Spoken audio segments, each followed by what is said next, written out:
My wife divorced me in front of 1,000 people so she could get stronger. The joke was on her. The divorce made me stronger, 1,000,000 times stronger to be exact. Let me back up. My name is Chen Wu-ji. For 1,000 years, I played house in a place called the Immortal Ruins, whittling wooden toys, pretending to be a weakling. I had a wife I loved, 3 kids I loved more, and a quiet little life I would not have traded for anything. I also had a system living rent-free in my skull. It would not shut up. Same notification every single morning. Host, are you thinking about divorce today? You'll still get 1,000,000 times your cultivation back. Every morning I said no. I'm already invincible. What do I need with more invincible? Invade the sky? The system sulked. I kept whittling. My youngest turned 5 tomorrow. I was making her a gift. That was the plan. Nice quiet birthday. Instead, my 5-year-old toddled in, hugged my neck, and dropped a bomb she didn't know was a bomb. Mommy asked her a question. If mommy and daddy split up, who would she pick? Oh, and big brother already picked mommy. I smiled and said mommy was joking. Inside, something went cold.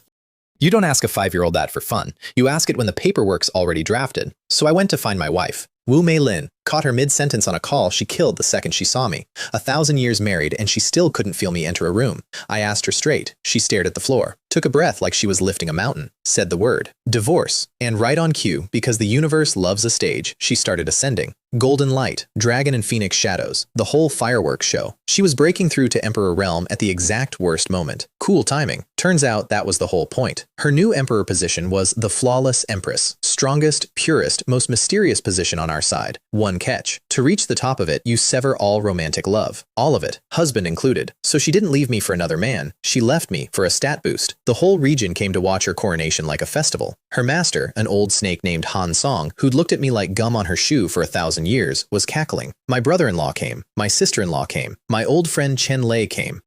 100 emperor-tier heavyweights came. Everyone came for the new empress. Nobody came for me. My wife floated down looking 100 times more radiant than our wedding day and asked me, in front of all 1,000 of them, for a divorce. I looked at her. I pushed a will she never knew I had straight into her mind, and I asked one question. Has anyone forced you? Say the word. I'll burn this place to bedrock. She felt me do it. Great Emperor realm, shoving through her fresh Empress soul like wet paper. Her pupils shook. For 1 second, she understood she'd been sleeping next to a landmine. Then her eyes went hard again. No, I'm sorry. I want to be stronger. Okay, then I wish you a bright future. I signed my name. The bond that made us husband and wife shattered like cheap glass. Half my cultivation drained into her. She rocketed up 2 subrealms on the spot. Free power, my gift. And then the system, which had waited 1,000 years for this, went ka-ching. Return successful. However, 1,000,000 times half your cultivation is frankly too terrifying to shove into your body all at once. Storing it in your soul. Withdraw as needed. Friendly reminder. Do not release it all at once or the world collapses and everyone dies. Have a nice day. So there I was, freshly divorced, sitting on a 1,000,000-fold power reserve, standing in a crowd cheering for the woman who traded me for a level up. I didn't feel powerful. I felt like a man who paid for a house that just burned down. Then 2 small hands grabbed mine. My eldest, Sheer, 14, marched across that whole plaza, past a peerless sword her grandmother figured dangled like bait. Knelt to her mother, kowtowed 3 times hard enough to bleed on the stone. Stood up, walked to my side. Dad, your daughter's with you. Always. And my youngest, Yao Yao, 5 years old, buried her face in my chest and told her own mother, "You're a big bad person. I'm never talking to you again." My son picked the loot box. My daughters picked me. Cold family math. 2 out of 3. I'll take it. But the plaza wasn't done twisting the knife. Han Song, my ex-wife's master, wasn't going to let 2 children walk off with their father. She produced 2 peerless weapons, still warm from the forge, and dangled them at my kids like treats at a dog. Ming, Sheer, your mother prepared these for you. Come. With your talent and your mother's resources, one day you'll be emperors. My son went first. Everyone assumed he'd walk to me. Instead, he knelt to me, kowtowed 3 times and said, "Father, I'm so sorry." Then he took the sword and stood by his mother. A kid choosing the bigger toolbox. Fine. Then Han Song held the second sword out to Sheer, and the whole crowd nodded to itself. Obvious choice. Followed the terrifying new empress. Except Sheer didn't take the sword. She walked past it, knelt to her mother, kowtowed 3 times so hard she split her own forehead open on the brick, blood running down, no cultivation to soften it. Then she stood, glared at her little brother, and walked to me. "Dad, your daughter will always support you." Han Song tried to talk her out of it. "You're young, you don't understand. Follow your father and you'll never be an emperor." My 14-year-old looked the old snake dead in the eye. "Emperor realm? Even without your help, I'll get there on my own." And Yao Yao, 5 years old, still sobbing into my chest, delivered the closer. Her mother reached for her. "Yao Yao, come to your mother. We'll hire the best chef in the realm to make you pastries every day." And my youngest, without lifting her face, said, "You're a big bad person. I'm never talking to you again. Daddy, let's go. I don't want to be here." My son Chen Ming wasn't cruel about it. Chen knelt, kowtowed, said sorry, took a fancy sword and went to stand by his mother, holding it like the best day of his life. Boy chose the resources. Chen's a kid. His mother has the terrifying talent. On paper, it's the smart pick. Still stung. I said my goodbyes. Then, since I was never coming back and never had to hide again, I dropped the disguise. 1,000 years of playing weakling, gone in one breath. Demonic path power flooded out and coiled into a black dragon 3 miles long. It roared. Every jaw in that plaza hit the floor at once. Lovely synchronized swimming. Because here's what they didn't know. I'm not from the Immortal Ruins. I'm from the Demon Realm. And over there, I have a title. The Eternal Night Demon Emperor. The billion-year genius. The god of slaughter who painted a whole realm red and then got bored of it. That's me. That's the weak, mediocre husband my wife left to feel secure. Her master's face when she did the math was worth the whole divorce. My wife whispered to herself over and over, no wonder I could never feel him coming. Yeah, no wonder. I stood on the dragon's back, a daughter under each arm, and flew home. Behind me, my ex-wife waved her hand and erased our house. The whole home, dust. Her last little tantrum. Fine, I wasn't keeping the furniture. Crossing into the demon realm feels like taking off shoes 2 sizes too small. In the Immortal Ruins, my power got squeezed by local rules. Even squeezed, I was invincible, but it itched. Cross the wall and the leash comes off. Sky goes dark, trees go blood red, the air tastes like home. My demonic body drank it in and purred. My daughters were nervous. Everyone back home told them the demon realm was a nightmare full of monsters. Sheer's eyes darted everywhere. Yao Yao gripped my sleeve white-knuckled. Don't be scared, I told them. Your father is already invincible. Invincible? Sheer tilted her head, doing the exact thing I taught her. Dad, didn't you say there's always someone stronger? Never be arrogant? Smart girl, correct girl. You absolutely can't be arrogant, I said. There's always someone better than you. Your father is the one exception, because I'm the someone better than everyone. She laughed and called me shameless. Fair. First stop, my old stash. I dove us straight down through a lake of lava into a vault I'd hidden 1,000 years ago and called my gear home. The magma exploded. Out screamed a sword like a shard of a bleeding hellstar, abyss runes crawling up its spine, howling loud enough to crack the void. Behind it came a set of black armor wrapped in 9 dragon shadows, bone spikes at every joint, 2 red eyes glowing under the helm like an old god waking up angry. This is the kit I used to conquer the demon realm. It missed me. It literally vibrated with joy. Weapons with separation anxiety. Cute. The sword's real name is the 9 Hells Immortal Slaughtering Sword. I prefer its birth name, Grass Sees Sorrow. I handed it to Sheer. She refused flat out. Too precious, she said. Not worthy of it. This blade's aura is 1,000 times stronger than her brother's fancy toy, and she knew it. You're my daughter, I told her. There's nothing in this world you're not worthy of. Only things not worthy of you. She said I sounded cool, but it was still a little funny. Also fair. Then I gave the armor to Yao Yao. She squinted. Daddy, it's for Yao Yao? It's so ugly. The armor, which has a spirit and feelings, shuddered like it had been stabbed. Blood slaughter battle armor, I said. My daughter doesn't like your look. Fix it.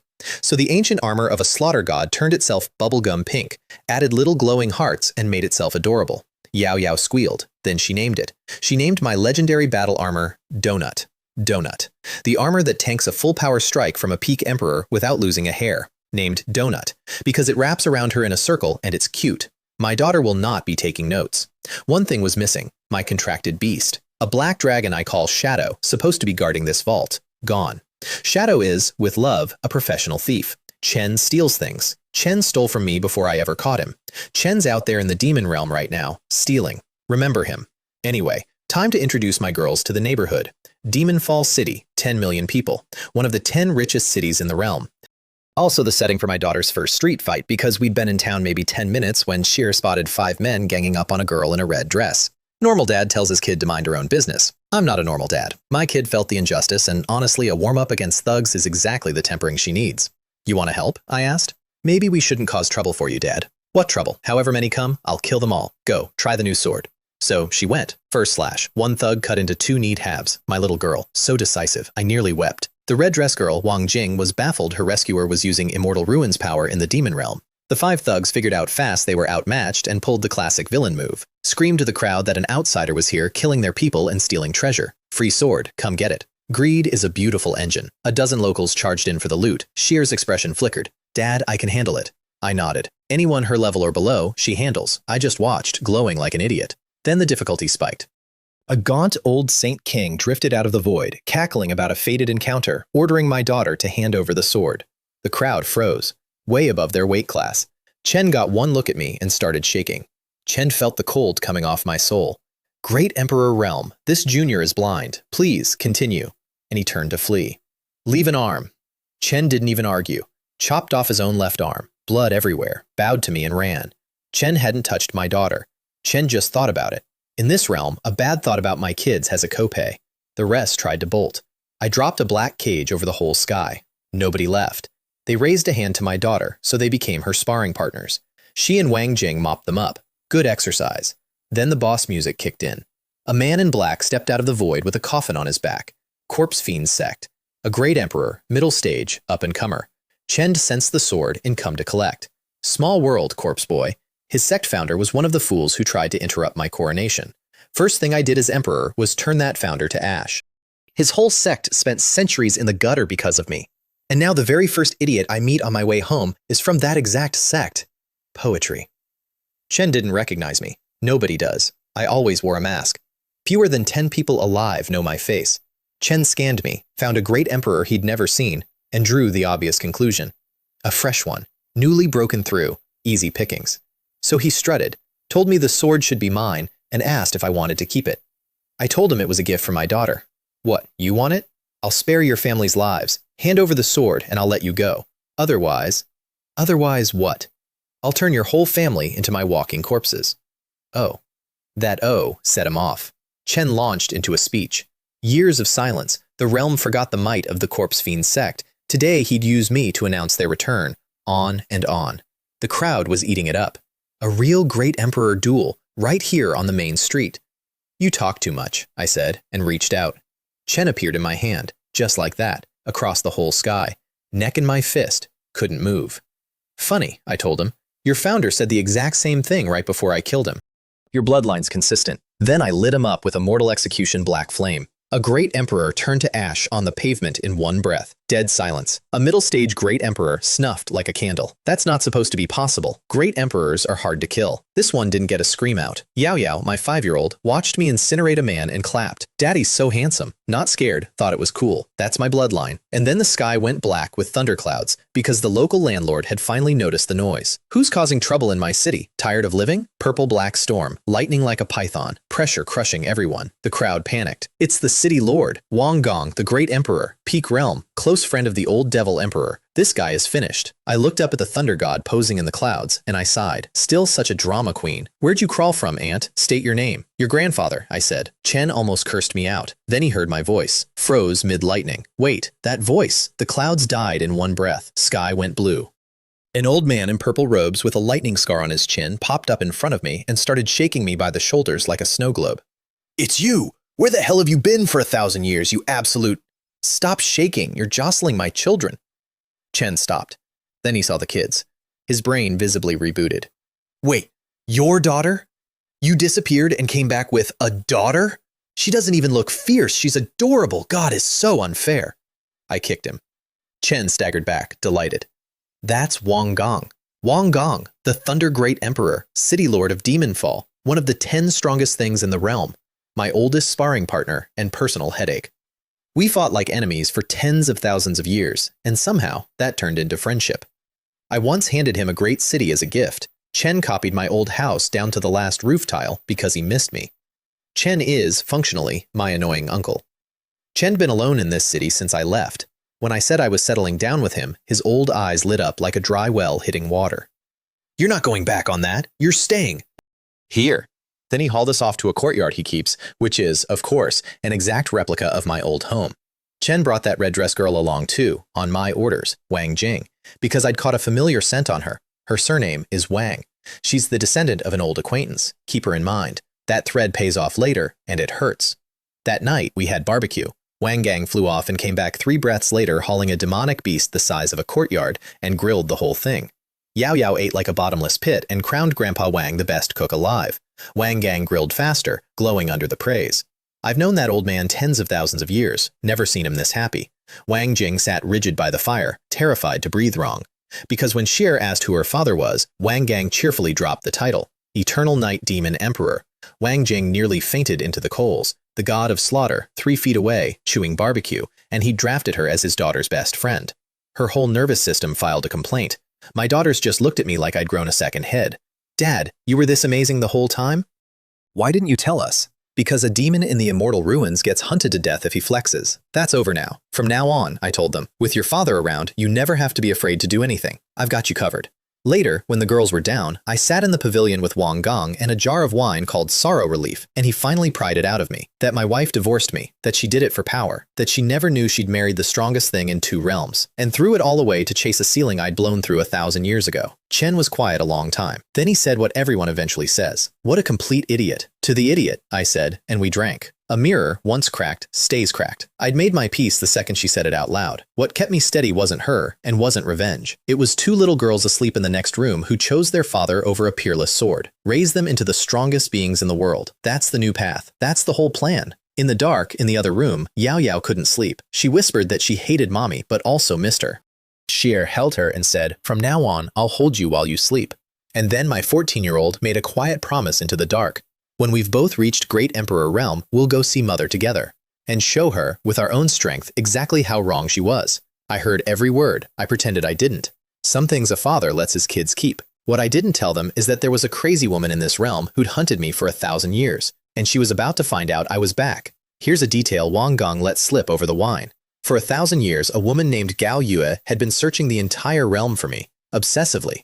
She snuck into the Immortal Ruins to look, blew her cover, got dogpiled by a squad of emperors, and limped home to recover for a very long time. That's a restraining order amount of persistence. She was also, Wang Gong admitted, the reason he'd been suffering. Gao Yue made him send her a status report every day at noon. Any news of me. Skip one day, and she flew over and beat him up. She stole his best sword to make him weaker so the beatings landed harder. My friend has been a hostage of my ex-suitor for 1,000 years. Chen whistled and looked away when I asked if she'd bribed him to matchmake. That's a yes. So I told him to call her over. Might as well test her technique on Xier. Purely practical. Noon. Blistering day, cicadas screaming. And then, out of a clear sky, it started to snow. She descended through the blizzard in white, silver hair like a frozen waterfall, ice blue eyes, skin so pale it was translucent. Walking on her toes like the ground wasn't clean enough for her heels. The wind and snow bowed away from her. Yao Yao pressed her face to the window. "Daddy, it's snowing inside!" This is Gao Yue, one of the 10 strongest in the realm, Ice Queen. Also a raging germaphobe who will physically assault you if your collar is crooked. And in front of exactly one person in the world, she turns into a shy puppy. Guess who? She froze the second she heard my voice, flashed inside, looked at me like 1,000 years landed on her at once. You damned devil, where have you breaking? None of your business. Her cold mask cracked into pure heartbreak. You couldn't have told me? Do you know how much I've suffered looking for you? I did not want to know. I offered her a seat. She marched over to sit beside me and found Wang Jing already there. Little sister, move. Then she clocked Yao Yao on my lap, did the facial features math, and short-circuited. Daughter? Chen came back with a daughter? My youngest, sensing weakness, weaponized it instantly.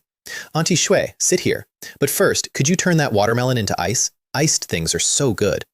Gao Ye, terror of the realm, spent lunch making my kid frozen desserts on demand. The most feared woman alive, running a snow cone stand for a 5-year-old. The grovel economy takes many forms. Here's how deep the germaphobe thing runs. This is a woman who used to wash her hands dozens of times a day, who'd kill you for an asymmetrical collar, who wouldn't sit in a chair a stranger had touched. And here she was, freezing food on demand for a sticky 5-year-old, letting that 5-year-old grab her hand, and forcing herself to smile through every second of it. For me. Only ever for me. The realm's coldest woman becomes a shy girl in front of exactly one man, and I spent 1,000 years too prejudiced to notice. She fished the whole meal. Wasn't I lonely, raising 2 girls alone? Didn't children need a mother, especially 2 daughters? There are things a father shouldn't handle. She could recommend a really good candidate. Wink. I told her I'd think about it. I'd just gotten divorced. I had no feelings left. She backed off gracefully, which honestly surprised me. The old Gao Ye would have pushed. This one just smiled and went to win over the actual decision-makers, my daughters. She'd clearly done some growing while I was gone. That was the real play, and she was good at it.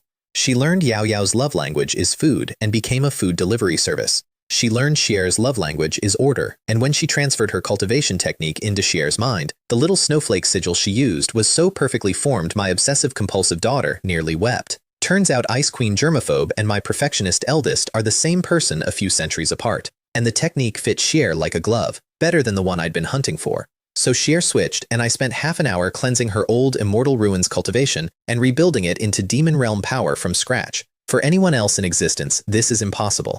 The two powers don't convert. For me, it's a blood transfusion. I emptied a chunk of the million-fold reserve, doubled the world's ambient limit twice just to be safe, and bumped my daughter up a whole major realm as a bonus. She came out glowing. Wow, my dad's the best. Yeah, kid, working on it. And it worked, faster than I was ready for. One night, my daughters had a conversation they thought nobody heard. Xier asked her little sister if she liked Auntie Shui only because of the snacks. Yao Yao went quiet. Looked at the little bracelet on her wrist, a gift, ice essence inside so nothing she stores ever spoils, with her own name engraved on it. And then she said the thing. I feel like Aunt Shui treats me very well, just like Daddy, even better than Mother did. She likes me more, because their mother cultivated. That's what she did. Festivals, birthdays, ordinary evenings, she was on the back mountain cultivating. My girls grew up knowing which parent knew their favorite foods and which one didn't. And then Yao Yao said, in a smaller voice, Sister, when I'm with Aunt Shui, I don't miss Mother as much, and started to cry. And her big sister climbed into her bed, held her, and said, Then let's get along well with Aunt Shu, and stop missing Mommy. I stood outside that door and did not go in. That's a wound I can't fix by being invincible. Somebody else was already fixing it, one iced watermelon at a time, and all I could do was get out of the way. Side note that broke my brain. Yao Yao, my food goblin, cultivates faster when she eats. We tested it. Every bite of iced watermelon, her spiritual root swells and her power climbs. Never seen anything like it in tens of thousands of years. She's got some hidden physique buried in there I can't safely wake yet. So my parenting advice reversed on the spot. Yao Yao, from now on, please eat and cultivate at the same time. Gao Yue looked at me like she'd been handed the keys to my daughter's heart. She had. Then my phone rang, so to speak. My old friend Chen Lei, calling from the Immortal Ruins.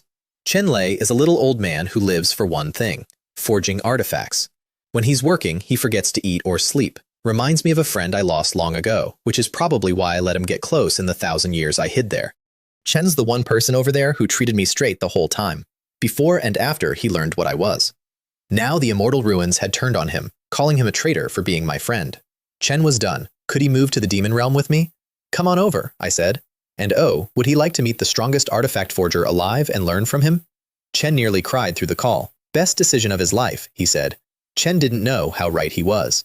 Chen wasn't coming alone. My ex-sister-in-law Wu Yuna wanted to come too, just to check on the girls, make sure they weren't traumatized. She'd always been kind to me and better to my kids, so I said yes.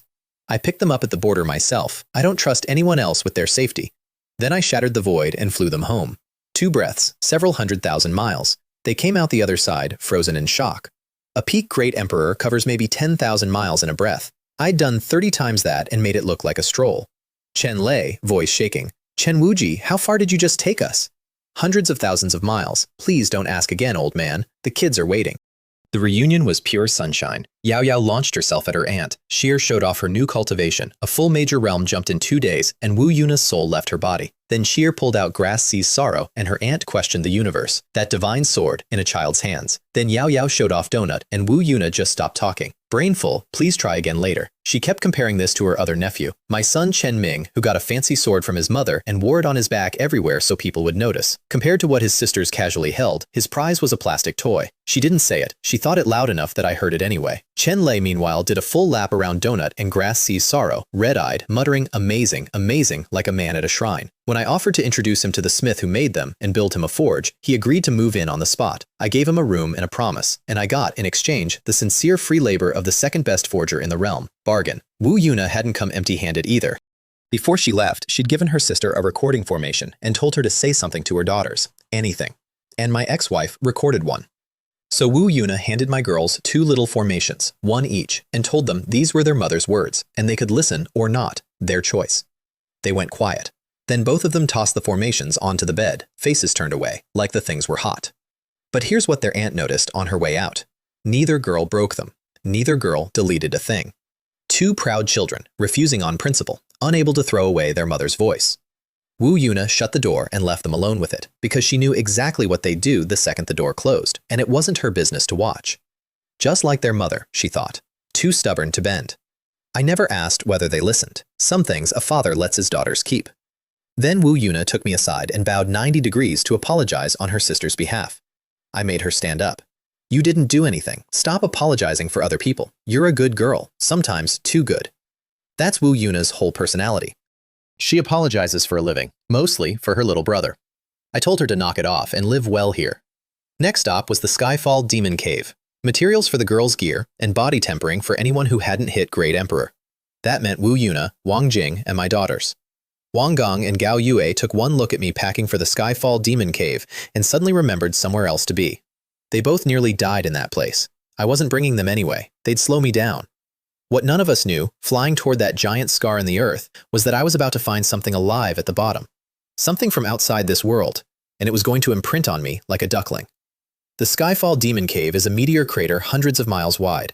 It oozes purple-black mist that shrieks and eats sunlight. The rim is decorated with skeletons in rusted armor. Locals cultivate a few miles out and don't dare go closer. Half the great emperors who ever dove in died screaming. This is where I got my start, tens of thousands of years ago. Got lucky. Walked out with the immortal execution black flame. The same fire I used to ash that corpse cultivator. I parked everyone 3 miles down, deep enough to vaporize most peak emperors, and wrapped them in a black shield with the deadly parts filtered out. Just enough heat to temper their bodies. Yaya whined that it was too hot. No pain, no gain, sweetheart. She toughed it out. My girl. Then I went to get the good stuff, at the bottom, alone. On the way, I passed 2 guys who'd just hit peak Great Emperor. They were inching down a slope like it was Everest, sweating black smoke, and competing the whole way. Ha! I've taken another step ahead of you, old trash. You wait, I'll catch up. One step at a time, trading insults, at a depth that would ash most emperors. I blew past them at full speed. They didn't even see me, just felt the shockwave and the burns. Then they spent a full minute arguing about what could possibly move that fast down here. Impossible, at this depth, unless it's the Eternal Night Demon Emperor himself. Ding ding, keep guessing, boys. Further down, I passed a red-haired woman riding a monstrous formation, keeping herself alive at 25 miles by pure array skill. She'd never seen anyone descend faster on nothing but a thin coat of demonic aura. She wanted to chase me and couldn't, just stood there, staring. Is that even human? Remember her, 10 minutes. I used to bottom out at 35 miles, even at my strongest. This time, I had twice the power on tap, so I kept going. Collected meteorite divine gold along the way. Fist-sized here, head-sized there. Then 2 chunks the size of millstones. Enough for a proper weapon, armor for Shire, a blade for Yao Yao, and, I decided, a set of armor for my son too. Chen chose his mother. Chen's still my son. Spare metal, he gets some. Twice my strength ran out of gas, so I withdrew more from the reserve and hit triple. The discomfort vanished. Being a little stronger is very satisfying. The system might have had a point. And then I reached the true bottom. 3 wells, mirror-smooth walls, and floating in the center, a chunk of meteorite divine gold the size of a carriage. Beautiful. But this one was different. There was something in the core. A semi-transparent silver-gray energy body. Breathing. Pulsing. Spitting little blue starflecks that turned into wandering blood-red threads. The space around it kept collapsing and rebuilding itself. It was alive. The second I stepped closer, it attacked. Ferocious little thing. I swatted it aside like a mosquito. It attacked again. Swatted again. It was, at minimum, twice as strong as my old self. Peak emperors would die to this thing, and this was clearly a baby. I got close, touched the gold, poured a little black flame in, and the energy body went instantly, totally quiet. Like a dog that barks at everyone until you put a hand on its head, then decides you're the one human it will die for. It stopped hating me. It just sort of vibrated at my leg for attention. I cracked the meteor gold, wrapped the energy body in demonic aura, and went to box it. It trembled and gave off a thought. Vague, clumsy, like a toddler who hasn't learned words. It didn't like the box. I told it, tough, I need the gold, in you go. It hesitated. So I stared at it. It went in. Then it sulked in the corner of the box, drawing sad little circles, radiating pure I curse you energy, like a cartoon villain plotting in a timeout. I finished the run. Fist-sized chunks along the way, then head-sized, then 2 the size of millstones. Every piece I had to demagnetize with black flame first, or the raw meteor gold would try to crawl up my arm like a wild animal looking for backlash. One touch of the fire and it went quiet every time. The little one, meanwhile, kept wriggling toward every new piece I collected, like a puppy that thinks all the treats are for him. I kicked it away from the good stuff. It huddled, aggrieved. This was my daughter's gear, not snacks. I called it the little one. It came from outer space, it's alive, and even the well-traveled god of slaughter had never seen its kind. I bagged it to study later. What could a baby do to me? I still hold a million-fold reserve. Famous last thoughts, probably. That thing is going to be a problem. While I was down there, the red-haired array woman drifted up and spotted my shield. And spotted Wu Yuna inside, glowing with something she'd been searching for her whole life. An innate array body. The dream physique of every formation master, so rare it's basically legend. Wu Yuna had awakened it while tempering, without trying. The red-haired woman, whose name is Guo Feng, and who happens to be the strongest formation master in the realm, nearly wept with envy. Even she doesn't have one. And this Immortal Ruins, nobody just sprouted one in a cave. So she offered, on the spot, to take Wu Yuna as her lifelong disciple. Small catch. Wu Yuna would have to abandon her cultivation and rebuild it as demon realm power. My niece stalled. Xier shouted, "Auntie, no, wait for my dad." Smart, because I can do that conversion painlessly, and Guo Feng can't. Then Guo Feng got curious about my shield and touched it. Her 10 best defensive formations. 10th grade, top tier, stacked in a blink. 9 of them shattered instantly. The 10th barely held. She stood there staring at her own shredded formations like reality had glitched. Is this really your brother-in-law's doing? Wu Yuna had no idea. I told them a stronger person couldn't get in. They'd assumed I was being modest. Turns out I was underselling. Whoops. I came back to find the strongest formation master in the realm crouched at my shield, humbled. She whipped around, threw up her ultimate defense on reflex, felt 0 killing intent off me, then did the math on the shield and the man who made it, and swallowed hard. Is this even human? I let her take Wu Yuna as a disciple. One condition, delivered with a small dose of aura pressing on her soul until she saw the apocalypse. Any bad intentions toward her, and there won't be a spot for you in this realm or any other. She assured me, very sincerely, from the floor, that she had none. Funny thing, Guo Feng is the senior sister of Han Wei, an old formation master friend of mine. The guy who spent centuries calling himself the strongest formation master alive, while knowing full well his own senior sister was stronger. Classic Han Wei. I asked her to have him visit. She said he couldn't. Chen's in seclusion healing, because last time they fought, she accidentally injured him. Their whole family dynamic is a face slap. I love them. Back home, my forge guy had arrived. Ma Long. Half the height of a normal man, giant hammer, receding hairline, the arrogance of a man who genuinely is the best in the world at his one thing. Chen refused to believe Wang Gong's summons because Wang Gong has cried wolf about my return a dozen times to trick him into forging free weapons. Chen only came because Gao Ye confirmed it. Even then, suspicious. Chen stormed in, ready to be insulted, brushed off Chen Lei's eager handshake, sneered at everyone. Then Chen Lei, who has no ego when there's knowledge on the table, started asking him forging questions, genuinely hard ones. Ma Long answered the first with a smug, "You wouldn't understand." Chen Lei understood immediately and thanked him with such shining sincerity that Ma Long actually paused. Second question, harder. Chen had to think. Third question stumped him entirely. Chen Lei out-nerded the greatest smith in the realm inside 5 minutes, and was so happy he offered to trade 10,000 years of his life for the answers. 2 forge-obsessed old men found each other. Beautiful. Then I dumped the entire haul of meteorite divine gold in front of Ma Long. Chen fell over, physically collapsed. My goodness! Chen pounced on the pile, stroking it, muttering, "We're rich, we're rich." A man in love. When I told him I'd reached the bottom of the Skyfall Demon Cave to get it, he didn't believe me. Nobody did. They all know I only reached 30 or 40 miles before. I let them think it. Chen got to forging. Chen swore that after this he'd be not just the strongest smith alive, but the strongest in all of history. A myth, a legend. Sure, buddy, make my kids their gear. And then the 2 old men vanished into that forge and became, functionally, a married couple. Inseparable, days at a time. Chen Lei would surface with a new question, some strange corner of artifact refining nobody had thought to ask about. Ma Long would answer fast at first, smug, then slower. Then he'd need a long silence to organize his language, which is what a proud man says instead of "I don't know." And every time he cracked one, Chen Lei would slam his fist into his palm, thank him with blazing sincerity, and immediately produce a harder one. Somewhere in there, the arrogance quietly died and turned into partnership. The strongest smith in the realm got better because a humble little old man from the enemy side kept asking him things he'd never considered. 2 lifetimes of craft colliding in my backyard over my daughter's equipment. At one point, I gave Ma Long a note. My eldest armor had a section that wasn't perfectly symmetrical. Chen blinked at me, then laughed. "You noticed that? What a meticulous father," and went back to redo it. Because my daughter's brain itches at asymmetry, and I am not letting her wear something that makes her uncomfortable for the rest of her life. One loose end almost got ugly. Wu Yuna decided to stay for good, become Guo Feng's disciple, the whole thing. Her sister, my ex-wife, panicked and demanded she come home to talk it over. So Wu Yuna went back to the Immortal Ruins to say goodbye. Walked into a trap. Waiting for her were 5 people. My ex-wife, my ex-brother-in-law, my ex-wife's master, Han Song, and 2 peak great emperors, the realm's strongest formation master and a soul specialist. They didn't want a goodbye. They wanted to keep her. An innate array body is too valuable to let walk into enemy territory. And Han Song doesn't think of people as people. She thinks of them as tools. They ran a soul test. The specialist came back with the truth. Wu Yuna was perfectly fine. No tampering. Nothing. Then Han Song leaned over, whispered a little bribe, and the specialist announced out loud the opposite. That Wu Yuna had been mind-controlled by a demonic technique, that she couldn't leave. Wu Yuna is soft. She apologizes for everyone. She's also not stupid. She realized in 1 second they were going to cage her, maybe forever, and use her talent like a battery. So she drew her weapon, a 10th grade sword whose aura was somehow stronger than her own sister's blade, and when they closed in, she put the edge to her own throat. You insist on fighting? Then I'll die right here today. Everyone froze. My ex-wife, to her credit, actually loves her sister and backed off instantly. Wu Yuna used the opening to spin up a teleport formation. Before she vanished, she left them a gift. She glared at Han Song and told her sister, straight out, if you still think of me as family, believe me on one thing. You cannot trust that woman. Then she blazed for the border, pinging me on the way. Brother-in-law, I'm coming, pick me up. I was already at the wall. She crossed over shaking, and the second she saw me, the pounding in her chest went quiet.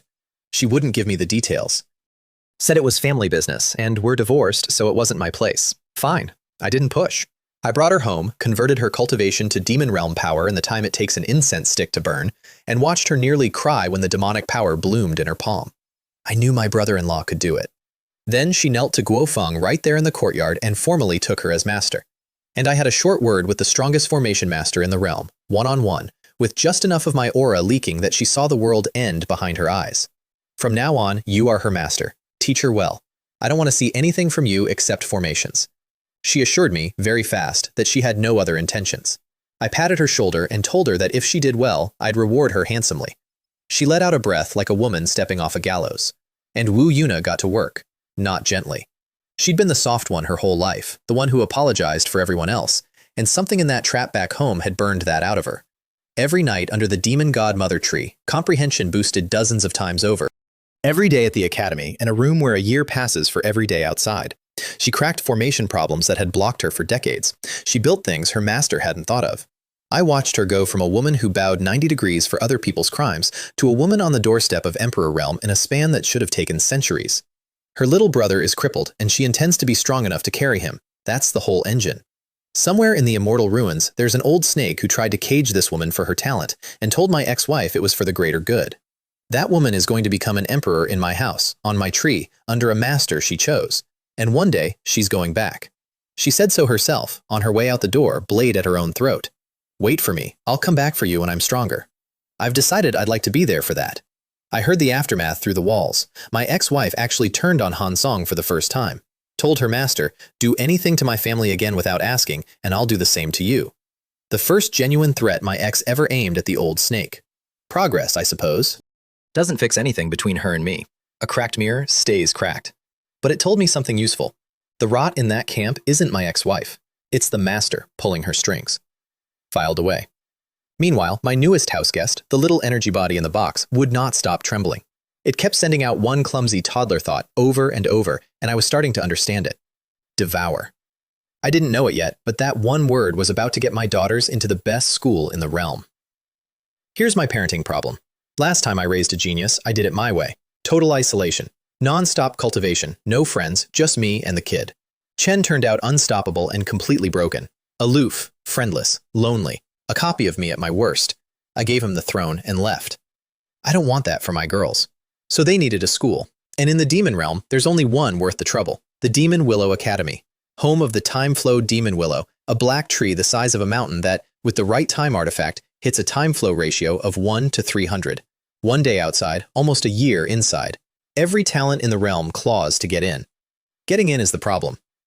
Written exam, martial exam, no exceptions. The dean doesn't do favors. But Wang Gong has a disciple who teaches there, a gentle scholar named Chen Yu. And Wang Gong's whole approach to rules is a proverb he treats as scripture. Better to make things hard for others than to wrong yourself. A role model. We flew over to intercept the dean. Chen Yu greeted us, thrilled and terrified to see the eternal night demon emperor drop out of the sky. I gave him a 10th grade sword as a hello gift because I needed a favor and manners cost nothing. Chen tried to refuse. Wang Gong told him to shut up and pocket it. Chen pocketed it. Chen gave us the tour. Kids everywhere, studying in groups, calling him teacher. Felt like a school from another life. Good, my girls will meet people here. And then, at the base of the giant tree, my box started shaking. The little energy body was going feral. It wanted the time flow demon willow, wanted to devour it. I stepped closer to see what the fuss was. Stop. A man flashed in front of me, hand out. A 2-star instructor named Chen Kai. Sharp, ruthless face, none of Chen Yu's warmth. Nobody who isn't staff may approach the tree, he said. Rules. Chen Yu was baffled. There's no such rule. Turns out Chen Kai is competing with Chen Yu for a promotion. He's losing on merit, and he'll take any petty win. His uncle is the vice dean, so he's untouchable. Chen looked at me, a stranger he couldn't read, and he made a choice. Not today. Even if the Eternal Night Demon Emperor himself showed up, he wouldn't take a single step inside. The air went still. Wang Gong looked at him the way you look at a man signing his own paperwork. I ignored the kid, flashed to the tree, checked what the little one was craving. Chen Kai caught up, furious, reached to grab me. I turned my head. One look. Chen dropped to his knees so hard he cratered the bluestone. Couldn't get up, couldn't move. Trembling in a puddle of his own sweat, watching the apocalypse behind his eyes. Wang Gong, sensing entertainment, produced a watermelon from nowhere, split it with his fingers, handed half to his disciple. And the two of them sat down to watch me kneel a man with a glance, dinner and a show. Chen Kai, mid-meal, pinged the academy for backup. A hallmaster arrived, one rank below Vice Dean, Great Emperor late stage, screaming, "How dare you!" firing a sonic technique at me to break Chen Kai free. I said one word, noisy. The sonic wave hit his sonic wave like an ocean hitting a raindrop, then it swept over him. With two loud cracks, his knees hit the void itself, shattering a chunk of space. Now there were two instructors kneeling under the tree, while an old man ate watermelon and narrated. "Disciple, don't blink, the big show's starting, save me that last slice." Then the boss arrived, Chen Feng, the Vice Dean. The Qingming Emperor, an azure position that erases all 5 senses inside its domain. Chen unleashed it on reflex, 1,000 miles of nothingness. His gaze swept the scene, landed on me, and our eyes met. Chen trembled and slapped his own domain shut so fast it was like he'd die if he were half a second late. Because Chen Feng is old enough, Chen lived through my era. Chen knows my face. Chen flew down, bowed, and started sweating through his robes. "You, what are you doing here?" "Came for a stroll. Problem?" "No problem." "Of course no problem." Chen glanced at his 2 juniors, still kneeling, and I asked if they were his. The bitterness on his face could cure meat. Yes, they were. The juniors were disrespectful. Discipline them. I released my technique. They started to rise, relieved. Chen Feng hissed at them, "Keep kneeling, keep kneeling." His nephew was stunned. Chen never seen his uncle grovel. Not to the dean, not to the Devil Emperor. Later the kid mouthed off. They had the Devil Emperor backing them, so why be afraid? His uncle had never once raised a hand to him, raised him like a son. Chen slapped the boy across the face and told him he had no idea what he'd almost died to. The grovel economy claims another branch office. The dean was harder, Yang Jin, old, white-haired, infuriatingly principled. We cornered him at nightfall, and I asked, politely, to enroll my daughter. Chen said okay, then added the catch. Next admissions test is in 3 years. Pass it, she's in. No exceptions, not for peak emperors, not for anyone. Can't set a precedent. Wang Gong called him unfair. Yang Jin said rules are rules, clear as a bell. I stood up. Wang Gang grabbed my arm in a panic. We're all friends here. I wasn't going to hit him. You can't beat principle out of a principled man. Then I'll come back in 3 years, I said, and left. Except I didn't leave. Outside, I pulled the little energy body from my sleeve. It was still radiating pure hunger at the tree, and I told Wang Gang, loudly, that this creature really wanted to eat something in that tree. If we just happened to set it loose near there on our way out, well, the dean might come around, and if he didn't, rules are rigid, and so, apparently, is the tree. Inside his house, Yang Jin felt the hunger radiating off that thing aimed straight at his academy's most precious treasure, and heard the entire threat at conversational volume. Ahem, please wait a moment. Some of the rules can, in fact, be slightly modified. Flexibility, a beautiful quality in a dean. Chen even turned it into a fair trade, which I respected. Chen produced a metal ball, plain, dull, looked like scrap, covered in strange dark patterns and made of a metal I'd never seen, which is not a sentence I get to say often. Chen'd come back to the academy specifically to fetch it. His plan was to carry it down into the Skyfall Demon Cave himself, to about 30 miles, and let the fierce demonic flames temper it for a full hour, ideally until the patterns turned gold. "Now that you're back," he said, "let's do each other a favor. Take it as deep as you can. Hold it an hour." For him, that's a life-risking expedition. For me, it's a walk to fetch water. I said fine, and I'd bring my daughters tomorrow. Chen immediately tried to add fine print about resource costs for running the time treasure. I looked at him. Wang Gong looked at him.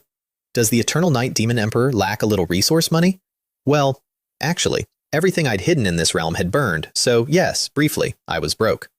Wang Gong proposed we go rob someone, since with my strength I could rob anyone I liked and nobody would say a word. I declined. We'd cover it ourselves. Then I took the ball and left, straight down, full speed, past 30 miles, past 40, down to the true bottom of the Skyfall Demon Cave, where nothing living has ever stood but me. And the patterns went gold in under 10 breaths. I was back in front of him within minutes and tossed it over. It's done. Chen caught it, stared at the gold light, did the math. His estimate had been 40 miles, 1 hour, minimum. How deep did you go? The deepest part. Yang Jin stood there holding the treasure of his life's work and stopped trying to understand the universe. Chen'd get much stronger with it, he said, and he'd still never catch me in this lifetime. Correct on both counts. Chen didn't even sound bitter, just tired, the way a man sounds when he finally sets down a weight he's been carrying for no reason. Next morning, I brought the girls to enroll. Except I brought 4 daughters. Xier, Yao Yao, Wang Jing, and Wu Yuna, because if all 4 have student tokens, all 4 can use the 1 to 300 rooms. Yang Jin had prepped for 1 daughter. Now I pointed at 4, a grown woman among them, and told him, "They're all my daughters, eldest, second, third, fourth." His face did a slow dissolve. "You've put me in a difficult position." I asked if he was going back on his word. Chen was not. Chen couldn't. I'd spared his instructor's life the day before, and now he owed me the face back, so he found a face-saving move. Blame it on the Vice Dean Chen Feng and make him process the paperwork. Poetic, since Chen Feng's nephew started this whole mess. Wu Yuna, a grown adult, blushing scarlet at being introduced as my 4th daughter, says it's a memory she'll keep forever. Then came the bill. 100 million top-grade crystals per student, just to keep the time rooms open for them. Wang Jing's eyes nearly fell out, and Gao Yue threw down $1 billion, told the vice dean to build a few extra classrooms with the change, and didn't blink. Chen Feng, who thought he was there to take the blame, discovered that taking the blame paid outrageously well, and cheerfully maxed out all 4 tokens on the spot. My daughter's eyes went wide. Auntie Shui is rich. She is. While she spent 1,000 years hunting me, she also built her family guild into the single largest merchant network in the realm. By 1/3 of the demon realm, easy, and she isn't bragging. The girl who makes my youngest snow cones could purchase most of the sky. Xier looked at her a little differently after that. Stronger than their mother, gentler than their mother, richer than a small kingdom, and somehow more of a mother than the woman who left. Then I inspected the teaching. After what happened with my last disciple, I don't trust anyone to raise my children unsupervised. I hid us and slipped into classrooms. Most instructors were genuinely excellent. Then I found Chen Kai teaching, and the students whispering that he was smart but cruel, that he'd screamed at kids yesterday for a wrong answer and would do it again today. So I dropped my disguise, and when he called on a student in the front row, it was Xier. Chen froze. Chen hadn't called on her. Chen didn't dare not call on her. She stood, answered his question flawlessly, and he, sweat pouring, shouted, "Excellent! Let's give this student a round of applause." And the whole class clapped for a girl he was terrified of. She blinked and asked me quietly, "Did I really do well?" "Of course," I said. "You're my daughter." Then I had Yao Yao ask a question. She hadn't been listening, she'd been eating, so she asked whether it's bad to cultivate this demonic art while hungry. A 5-year-old's nonsense question.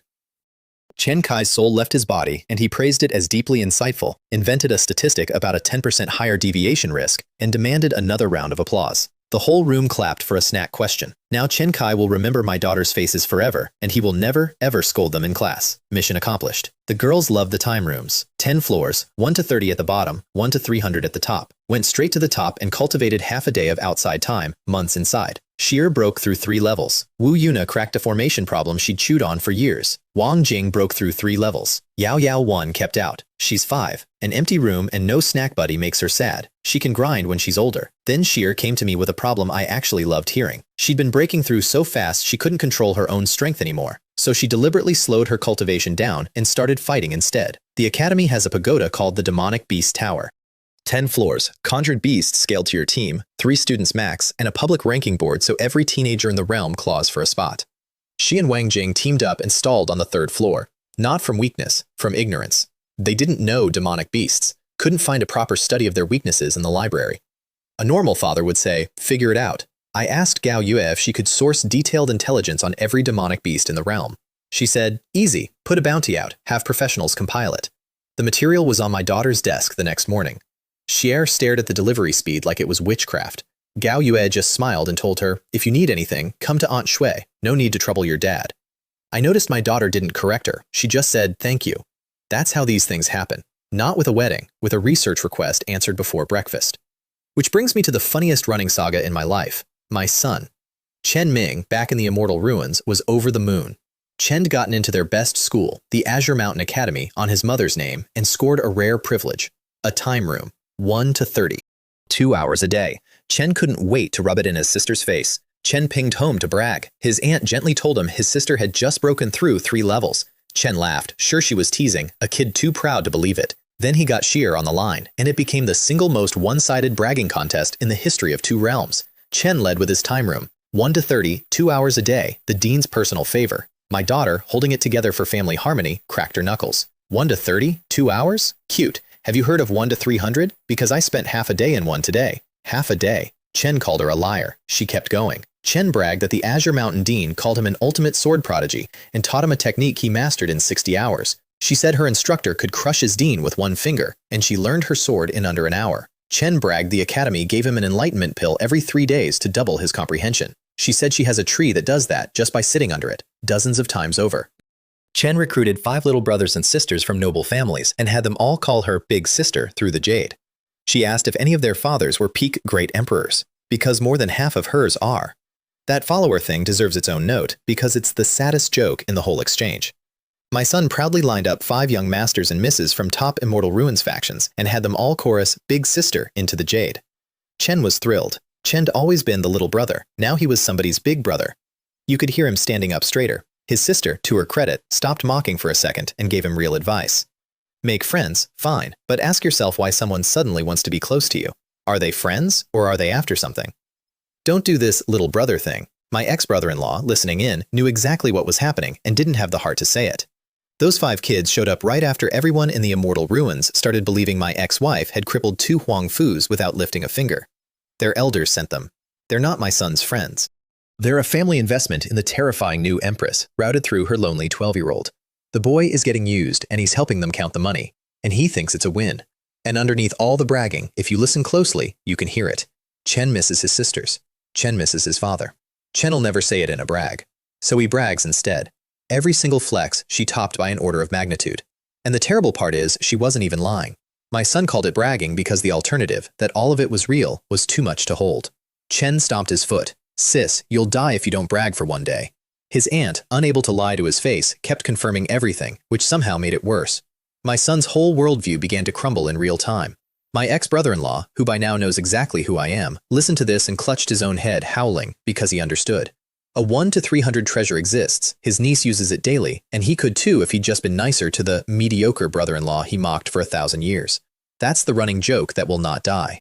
My ex-brother-in-law, Wu Wei, spent 1,000 years insulting me to my face while secretly worshipping the Eternal Night Demon Emperor as his childhood hero. Now he knows they're the same man. Chen wants to beat himself to death about it. Chen begs his sister, daily, to put in a good word for me. Chen learned his idol was standing in his living room the whole time, being called mediocre and taking it with a smile. Do I forgive him? Nothing to forgive. We're not related anymore. But I'll be honest, when I heard he might visit someday, I told his sister, with great warmth, that I'd be sure to treat him well. I leaned on the word, well. She went pale. She knows me. She knows a prank is coming, and her little brother is walking straight into it. Idol worship first. Life settled into something almost peaceful. School in the morning, time rooms in the afternoon, home by dark. My girls were happy. Actually happy, not the brave performance they'd been running since the divorce. And then, one golden morning, the sky tore open, the sunrise turned to rotting purple-black, thunder rolled like the world couldn't hold the weight of what was coming, and a man walked out of the void with murder in his eyes and my name on his lips. I knew exactly who it was before I saw his face, and for the first time since the divorce, my heart actually hurt. Let me tell you about a starving child. Tens of thousands of years ago, before the title, before the throne, I was walking through a freezing town when I passed a boy in rags. Couldn't have been older than my Yao Yao is now. Chen been starving for days. A stranger dropped a coin, the boy scrambled for it, and the stranger kicked and beat him bloody, then left him curled in a corner to die. I stopped. I asked his name. Wang, Cang, Xuan. From now on, I'll call you little Jiezi. Come home with me. I raised him, taught him everything. Chen was terrifyingly talented, and he clung to me because I was the only person in the world he could talk to. Chen couldn't make a decision without me. And when he was strong enough to rule, I made him the Devil Emperor, made sure he could hold it, and then wrote him a letter and left without saying goodbye. I thought about that goodbye for 3 days and 3 nights. I chose the coward's way on purpose, because if little Jiezi knew I was leaving, he'd have followed me to his death. Chen needed to grow up without me. It was the right call. It was also the kind of right call that leaves a wound. So now, 1,000+ years later, the man walking out of that rotting sky was him, the current Devil Emperor, the Dugu Devil Emperor, grown, cold, gorgeous, and radiating the pressure of something that could level a mountain range by exhaling. Chen Wuji, he snarled, my full name, from a boy who used to call me master. Little Jiezi, that's a bit rude to your teacher. You're not my master. I don't have a master. Chen said it like I'd murdered his family. Chen'd come, he announced, to take my head. Chen drew a blood-red sword nearly the equal of my own, and I raised an eyebrow, because where does a kid even get a blade like that? Then he threw everything he had at me, a storm of 1,000 demon blades. A 10,000-foot, 6-armed war god throwing world-ending punches. His Dugu Emperor position freezing time itself, a blood-red beam faster than fate. It was genuinely good. Chend caught up to what I used to be. I felt a swell of pride I had no right to feel. First came a storm of 1,000 demon blades condensed into one giant sword strike, shattering space as it fell. I wiped my hand through the air, a thin black shield. It held the whole thing without a ripple. Chen gritted his teeth, called it an appetizer, and summoned a 10,000-foot six-armed war god that threw 6 world-ending fists. The ground caved in for 1,000 miles before the wind even landed. My shield didn't bend an inch. Not bad, I told him. Still not good enough. So he split his own brow open, poured out a blood-red beam faster than fate itself, froze time with his Dugu position, and this one finally cracked the shield. Chen laughed. Breaking your tricks is easy. Prepare to die. The beam reached me. I lifted one finger, flicked it like plucking a flower, and the soul-devouring light that made heaven and earth tremble scattered into dust at my fingertip. My hair didn't move. Is that all? Chen went berserk. Why? Why? Why? 1,000 more punches, none of them touching me, all swallowed by the aura leaking off my skin, and somewhere in the tantrum I stopped seeing the Devil Emperor and started seeing the boy in the corner again. Sharp on the outside, all scar tissue underneath. Swinging at the world because the world left him. I stepped forward and let out enough pressure to freeze him mid-swing. Little Jiezi. I left without a word because I had to. I couldn't take you with me. It was a test, and you passed it. Look how strong you've grown. I'm so proud of you. That did it. The Devil Emperor of the entire realm dropped to his knees and cried like a kid. Why did you leave? Why didn't you say goodbye? I hate you. I hate you. I crouched down and put my hand on his head, exactly the way I did the day I found him. I went away for a while, but I'm back now, and I'm not leaving again. The murderous clouds pulled back like a tide. Golden dawn poured through, and the strongest killer in the realm, tears freezing on his cheeks, looked up at me and said, in a small voice, Master, welcome home. Then he tried to pretend he hadn't been crying. I didn't cry. Some sand got in my eyes. I made him hug me. Chen complained the whole time about his dignity as Devil Emperor while hugging me as hard as he could. Chen admitted, sheepishly, that the whole I've surpassed you come out of hiding campaign was a scheme to lure me back into the open. It didn't work, but it told me he never stopped looking. My boy. My difficult, brilliant, lonely boy. I brought him inside for tea. That's when Yao Yao bounced in from school, took one look at the terrifying Devil Emperor and announced, Wow, Daddy, who's this handsome big brother? Hug! And climbed him. The most feared man in the realm nearly fell off his chair. Chen held her at arm's length like a live grenade. She demanded horsey rides. So for the next hour, the Dugu Devil Emperor flew laps around my courtyard with a 5-year-old on his shoulders, yelling, Left, Brother Xuan! No, right! Now straight to the sky! Whee! Chen looked at me with pure betrayal. I sipped my tea. Good for him. Chen needs friends, and my daughter had appointed herself his first. Later, when everyone was down, Yao Yao padded out to find me, and she said something that put a stone in my chest. Daddy, please let Brother Xuan come around a lot. The first time I saw him, I could tell he's been alone a long, long time, and he's always very sad. I don't want him to be sad anymore. A 5-year-old read 1,000 years of loneliness off a stranger's face in one glance. I told her, yes, play with your Brother Xuan as much as you want. Be his best friend.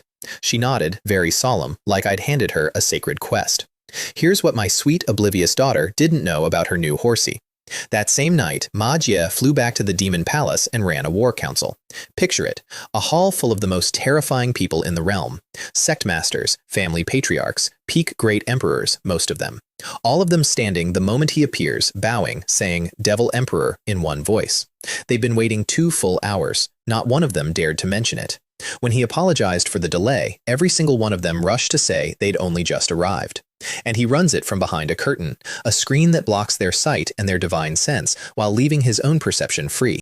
My disciple, who cannot look a stranger in the eye without turning into a stammering teenager, solved that problem by building a wall and ruling an entire realm from behind it. Behind the curtain, a general, fluent, decisive, cold. In front of my 5-year-old, a shy kid who can barely say hello. Vice Dean Chen Feng was in that hall, incidentally, angling for a lucrative project as a reward for tipping off the palace that I'd returned. Chen thought he had it locked. 2 things came out of that council. 1, a small favor for love. My daughter Xier had made a friend at the academy named Chen Shi from the middling Chen family. Ma Jie overheard the name at my dinner table and filed it. At the council, he handed the Chen family a fat, unearned project, split it off from a family that had earned it, purely because Chen Shi matters to Xier. My disciple runs the realm, and he still can't stop trying to make his little sister happy. Also, for the record, my daughter has a boyfriend now, and every father instinct in my body lit up like an alarm. A boy named Chen Shi. Sounds like a boy. Hold that thought. And 2, the real thing. A report came in. A small faction near the border, 10,000 people, wiped out in an impossibly short time, several great emperors among the dead, and before they died, their souls were drained. Magia's eyes went cold behind the curtain. It's back. A mysterious organization. A soul-draining cult that surfaces every century or so, kills, harvests souls, and vanishes. Nobody knows who leads it. Nobody knows what they want. They'd gone quiet for over 100 years. Now they were back, and my disciples swore to wipe them out. I didn't think much of it at the time. A cult problem is devil emperor business. I had 2 daughters to raise and a whole peaceful life to build. I should have thought more about it, because this mysterious organization already knew I was back. And over the next stretch, they were going to reach into my ex-wife's family, into a trading empire, into a major sect, and into a frozen wasteland, all trying to get one man killed, me. They picked the wrong father to make an enemy of. But before the cult, let me tell you the one thing I did go back to the Immortal Ruins for, quietly, in the dark, off the books. Back on the other side, my ex-brother-in-law had a crush. Ye Wang, a beautiful instructor from a top family. Chen chased her for years, humble and hopeless, way below her station. Her family, one of the strongest in the Immortal Ruins. Him, a nobody with a famous sister. Then my ex-wife took Ye Wang on as a disciple, part of a whole batch of prodigies from top families, all arranged by Han Song to build the new empress a network. Partly, she also did it to give her clueless little brother a chance to be near his crush. Sweet. Except at the apprenticeship banquet, Ye Wang sat alone in the corner, staring into her tea, all her usual cheer gone. Wu Wei went to comfort her, and a cold voice cut in behind them. Langer, are you unhappy? Guan Ming. A chosen one prodigy, a full realm above my brother-in-law, and he made a point of flashing that gap. Chen looked my brother-in-law in the eye and told him, "Your master's little brother. I'll give her that face. From now on, stay away from Wanger." And then Ye Wang's father stood up and announced the good news to the whole hall. His daughter, engaged to Guan Ming, wedding soon. And my ex-wife, their new master, would officiate. Wu Wei sat there like he'd been struck by lightning. Guan Ming looked at him and smiled. That's the reason. From now on, Wang is my woman.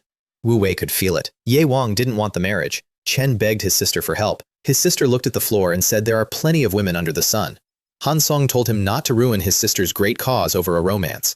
So that night, drunk on liquid courage, he found Ye Wang, confessed, and tried to elope. They didn't get far. Guan Ming caught them, stronger than both. Chen suppressed my brother-in-law in one blow, then made him a deal. Kneel, and I'll let you two leave. So my brother-in-law crushed his own dignity and knelt. And Guan Ming didn't keep the deal. Chen made him crawl between his legs and kowtow, then said, "I was just playing with a fool." Then he beat him past dignity, past mercy, shattered his meridians, blew out his dantian, turned a man into a cripple, and framed it as a drunk elopement gone wrong, with the whole engaged family swearing to the lie, and Ye Wang herself, cornered, nodding along. My ex-wife came home to her brother in a pool of blood. She raged. And then her master whispered in her ear, "Prioritize the bigger picture. Both families are useful." And my ex-wife swallowed it. She didn't avenge him. She patched him up and told him to be patient. Her own brother. The boy she raised like a mother. Given up, like everything else, for the plan. That's where Wu Yuna broke. She got her sister on the line and let 1,000 years of held breath out all at once. Chen's your brother. You watched him grow up. That Guan Ming could have knocked him out cold. Chen chose to cripple him. And you did nothing. She told her sister, straight, "We are no longer your family," and hung up. Then she pinged her little brother and gave him an order, in a voice like an empress. "Recover, pack, wait for me. I'm bringing you home. Now." Here's what a soft-hearted man does with information like that. Wu Yuna brought it to me, apologizing, saying she just needed to go back and fetch him. I told her, calmly, to sit tight. Let him heal. Let him come here on his own. She figured I didn't want the trouble. I let her figure that. Then I took a quiet trip to the Immortal Ruins. Alone. No announcement. I did not go see my brother-in-law. I went to the Guan family. And in the space of a breath, without anyone seeing, without a single fight, I locked Guan Ming and his father in place. Then I did to them exactly what he did to my family. Meridians to pieces, dantians blown, cultivation gone. And I didn't stop at the prodigy. His father was a peak great emperor, one of the strongest in the Immortal Ruins, standing right there. I crippled him too. Then I left. No trace, no name. Here's the elegant part. There's only one person on that side people would suspect of casually crippling a peak great emperor. No fight, no witnesses. My ex-wife. The newly minted empress with the terrifying position whose brother Guan Ming just crippled. I didn't just take my revenge. I hung it around her neck and walked away whistling. My brother-in-law heard the news and howled at the sky. Good riddance. Even his own sister wouldn't avenge him, and this mysterious stranger did, without hesitation. Chen didn't know it was me yet. Chen just knew someone in this cruel world had reached down and settled his score. Wu Yuna guessed instantly. Called it. She'd told me it wasn't my place, and then her brother-in-law went and made it his place anyway. She couldn't stop laughing. Stubborn on the outside, soft on the inside. So cute. When Wu Yuna thanked me for it later, I looked at her, dead flat, and said, I don't know what you're talking about. It's none of my business. She covered her mouth and laughed. We both knew. I'll be honest with you, because you've stuck around this long. I don't lift a finger for ants, usually. But that boy is the uncle of my 3 children, and a man who mocks another man into the dirt, then breaks him for kneeling exactly like he asked, is not a man. Chen's a stain. Stains I remove. And the best part? Months later, Guanming somehow clawed all the way back, recovered his cultivation, broke through, sprouted a rare double emperor position. My brother-in-law heard, and his mood crashed. And I laughed, because it just gave the kid a reason to get strong enough to end it himself someday. A man handed his revenge tastes it once. A man who earns it tastes it every day for the rest of his life. I'll let him earn this one. Now let me tell you how I announced to the entire demon realm that I was back. I refined a tree. Not just any tree, the demon god mother tree. In this realm, there were 2 names people never said out loud. The Eternal Night Demon Emperor and the Demon God Mother Tree. A forbidden creature, older than memory, maybe older than the continent itself. Back in my prime, I fought it with everything I had, and the fight was a coin flip. 40-60, and I couldn't even fully damage it. Wang Gong had trauma from that thing. Chen never wanted to see it again. So I flew over and I refined it. The whole tree. Subdued it, sealed away most of its intelligence, shrank it down, and planted it by my pond as a houseplant. Took a breath. Where a mountain-sized forbidden creature had stood, I left a crater. The Devil Emperor himself flew over to check the aftermath, sensed my leftover aura, and just smiled. As expected of Master. Back home, Wang Gong came out of the kitchen holding a snack, whining about how I'd better have brought him a few pounds of leaves. I told him I didn't pick any. Go pick them yourself. Chen got offended. Chen can't just walk up to the demon god mother tree. Then he glanced out the window, went silent, ran outside, ran back in, opened and closed his mouth twice with no sound. The demon god mother tree was standing by his pond. Chen been hoarding a few precious leaves for 1,000 years, and now the whole tree was a lawn ornament. Ma Long came out, saw it, and said what one man says to another at a moment like this. You're awesome. Thumbs up. Highest praise there is. And here's the practical part. Refined, the tree became a cultivation booster. Sit under it and your comprehension jumps dozens of times. My daughters would grow up under a tree that most families would go to war over one dead leaf of. And under its roots, I found something else. A block of rare metal the size of a small courtyard, almost as good as meteorite divine gold. Enough to forge weapons for hundreds of emperors. I tossed it to Chen Lei. Old Chen, take it and practice. A man handed his dream material, near tears. Beautiful. The whole realm heard. Every faction held emergency meetings. The ones who'd spent 1,000 years telling themselves the Devil Emperor had surpassed me went quiet. The god of slaughter is back. He can refine the demon god mother tree like it's kindling. Everybody keep your heads down. Don't be flashy. Don't get noticed. A top clan patriarch called a family meeting just to order everyone to lie low, and stood there trembling while he did it, and his own elders couldn't understand why. Their clan never offended me. But a man who's a peak great emperor knows he'll cross paths with me eventually, and that's enough to shake anyone. Meanwhile, an old enemy who once fought me and barely lived had the opposite reaction. His Tao heart had been broken for centuries by the beating I gave him, and the news actually healed it, because now he could brag. Chen didn't just survive a fight with the Eternal Night Demon Emperor. Chen survived a fight with the thing that eats forbidden creatures for breakfast. Chen told his granddaughter about it, chest puffed, a survivor's badge. My legend spreads in the strangest directions. But the tree hit one person in my own house harder than anyone. Wang Jing. It started the night before, actually, the night I handed out weapons. Everyone was laughing. She wasn't. Xier caught it, took her hand, and walked her back to her room instead of going back to the party. Jing, what's wrong? Her eyes were red. She apologized for bothering anyone. Then she said it. I just miss my dad a little. Because my house had done something to her, it felt like a home again, and that night she'd looked at me handing out gifts and seen the shape of her father in it. So Xier sat her down and said, tell me, we're best friends, best sisters. And Wang Jing grabbed her and broke, and cried into her shoulder, and my germaphobe eldest, who flinches when anyone but me touches her, didn't push her off, didn't even flinch, just patted her back and let her soak the sleeve. Then it all came out. Her father was once one of the strongest men in the Dent realm. Long ago, he burned every drop of his cultivation to save people, and torched most of his lifespan doing it. Fell to mortal, went off to live out what was left in seclusion, met a mortal woman there, had a daughter. The mother died giving birth to her, so it was the two of them, father and daughter, alone. She inherited his talent. Breakthroughs came easy as drinking water, and every year she got stronger. She watched him get older. She left home to hunt the realm for anything that would extend a life, found nothing that worked, came back each time with less. And in the end, she held him while his lifespan ran out, and he turned to dust in her arms. and she was an orphan at an age when most cultivators are still children. The thing that killed him, slowly, across all those years, was the wound he took in that long-ago battle. From the demon god Mother Tree. Every year after, she went to that tree, stood at a distance she couldn't cross, looked up at the thing that ate her father, and prayed she'd live long enough to burn it down. And then she came home from school one evening, and it was standing in my yard, potted, tamed, punished, reduced to a garden ornament for a doting father's convenience. That's why she cried. When I first met her on that street, that familiar aura, the surname Wang, I'd already known whose child she was. Her father in heaven could finally rest. Xier came to me and asked, would I take Wang Jing as my goddaughter? I laughed. I never thought I, the devilhead with a murder certificate, would raise such a kind-hearted daughter. And I said yes. Wang Gang, reading my mind like he always does, cut in with, Jing, quick, call him godfather. She froze, couldn't believe it, asked me why. Why would you take me in? 2 reasons, I told her. First, Xier asked. Second, your father. I met him once, a long time ago, and I owed him. When his cultivation burned out to save people, some of the people he saved were me and mine. Without him buying us an opening, we don't escape. That's why, the day I saw you on that street, I told her to be my daughter's friend. She remembered something then, a memory of being 5, watching the sunset in her father's arms, asking what he was proudest of in his life. And her father said, once, before he lost everything, he fought side by side with a rising superstar. Godfather, she called out, crying, and in the blur of her tears she saw a familiar figure smiling with pride. Her father, watching her. I lifted her up. From now on, you're my 3rd daughter. Anyone wrongs you anywhere, you tell your godfather, and your godfather will stand up for you. 3 daughters now, not a bad haul for a man who lost a wife. Far away, in a bright blue sky she raised her own home to forget, my ex-wife was starting to do some math.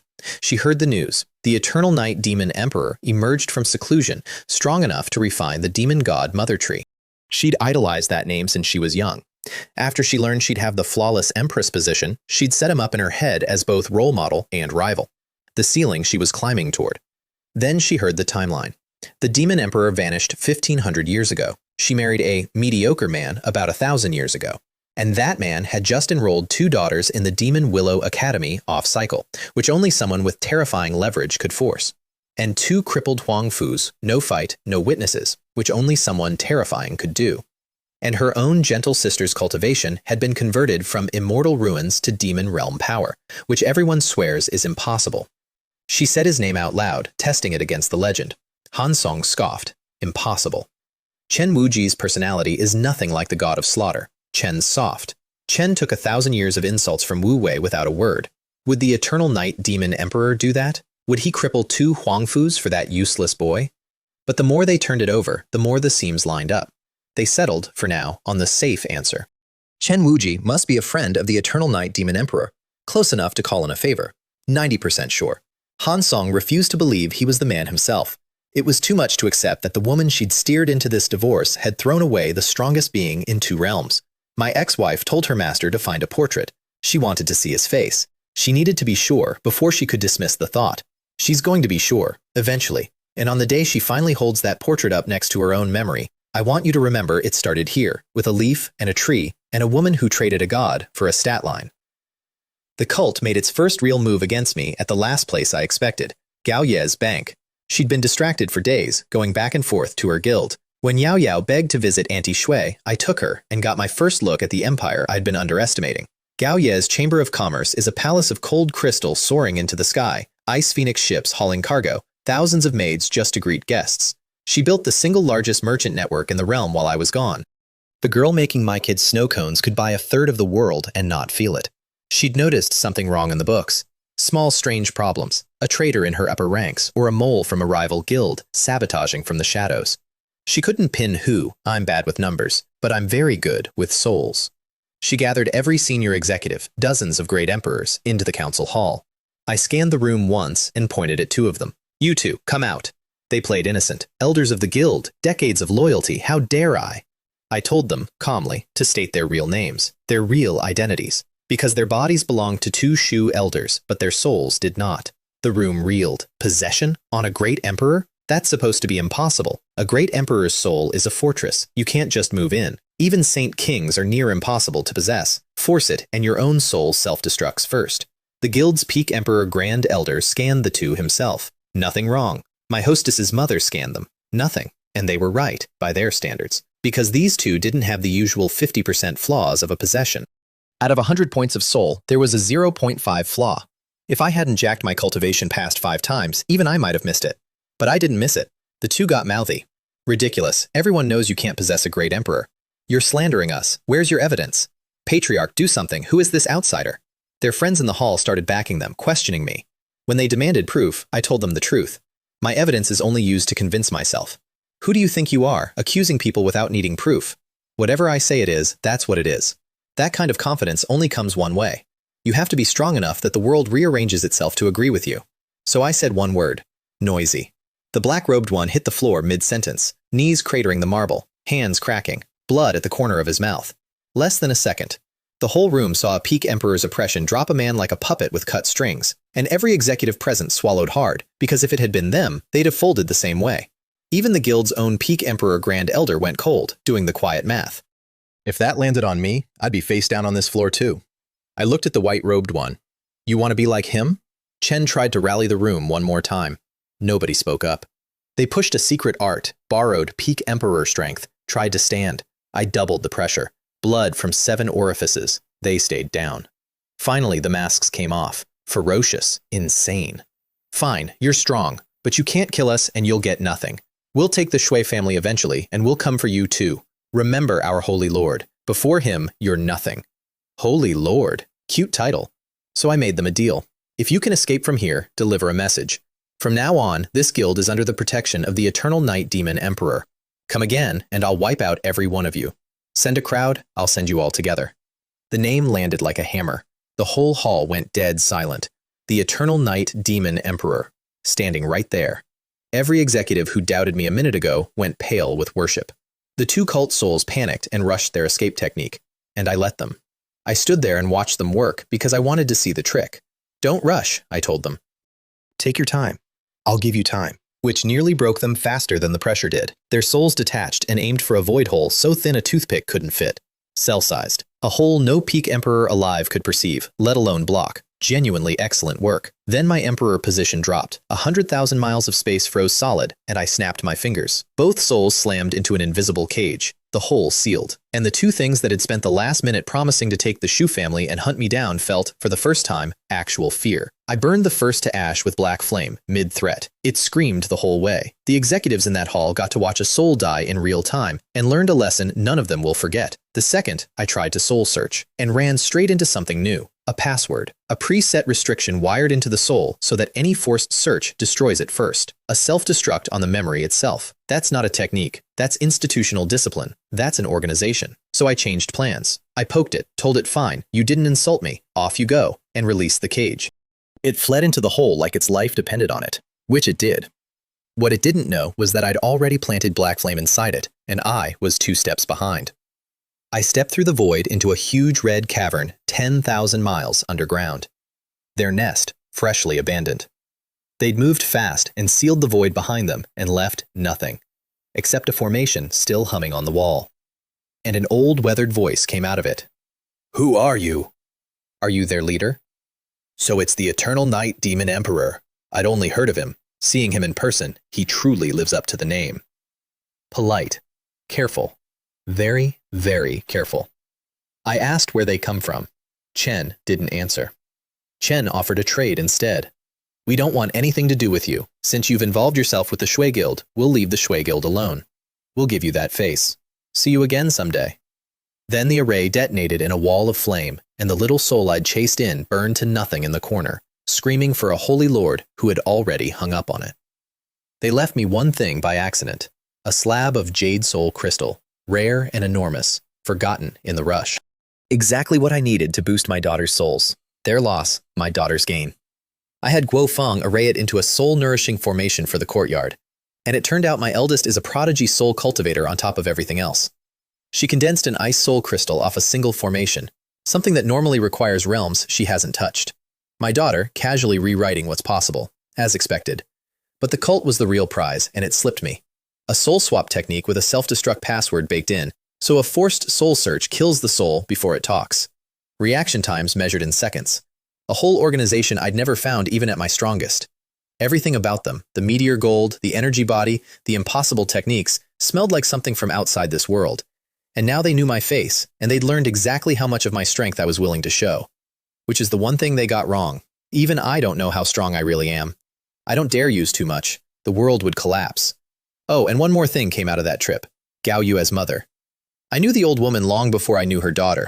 Back when I was poor, I sold my monster loot and battle spoils to her guild. She's a kind-faced peak emperor named Mei, and she's been quietly rooting for her daughter to land me for 1,000 years. When Yao Yao called her grandma and introduced herself as my youngest daughter, the old woman's smile froze. Daughter? Married? My prospective son-in-law flew away? Her daughter talked her down. Mom, I love him for who he is. Chen's divorced now. This is my chance. And look at the kid. I don't even have to give birth. I just become a stepmother. Isn't that great? The old woman, unconvinced, warned her not to fake it. Fake affection with a man like that ends in disaster.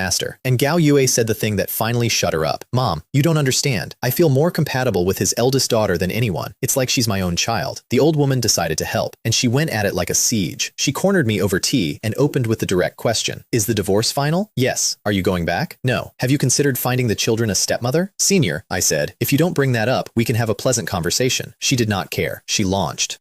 Consider my daughter. She's not young. She's chased you for years. Do you not understand her heart? I guarantee once she's your wife, she will never leave you. Look how she is with your children. There are plenty of men lined up for a woman this capable. And I'm not bragging, but this guild grew into what it is over 1,000 years, and 90% of that is her. I told her I'd just gotten divorced. Let's talk later. She rolled straight over me. You don't understand. I was a girl once, and there are things in a daughter's upbringing a father simply cannot handle. A mother matters. And then she landed the offer that told me everything about how the very rich think. Marry my daughter, and I'll hand you the entire merchant guild as the dowry. The single largest fortune in 2 realms. Thrown across a tea table like a party favor. I sat there, the strongest being alive, genuinely at a loss. Is this how wealthy people play? I said I'd think about it. What else do you say? Then I redirected her onto business, fast, before she brainwashed me into a wedding.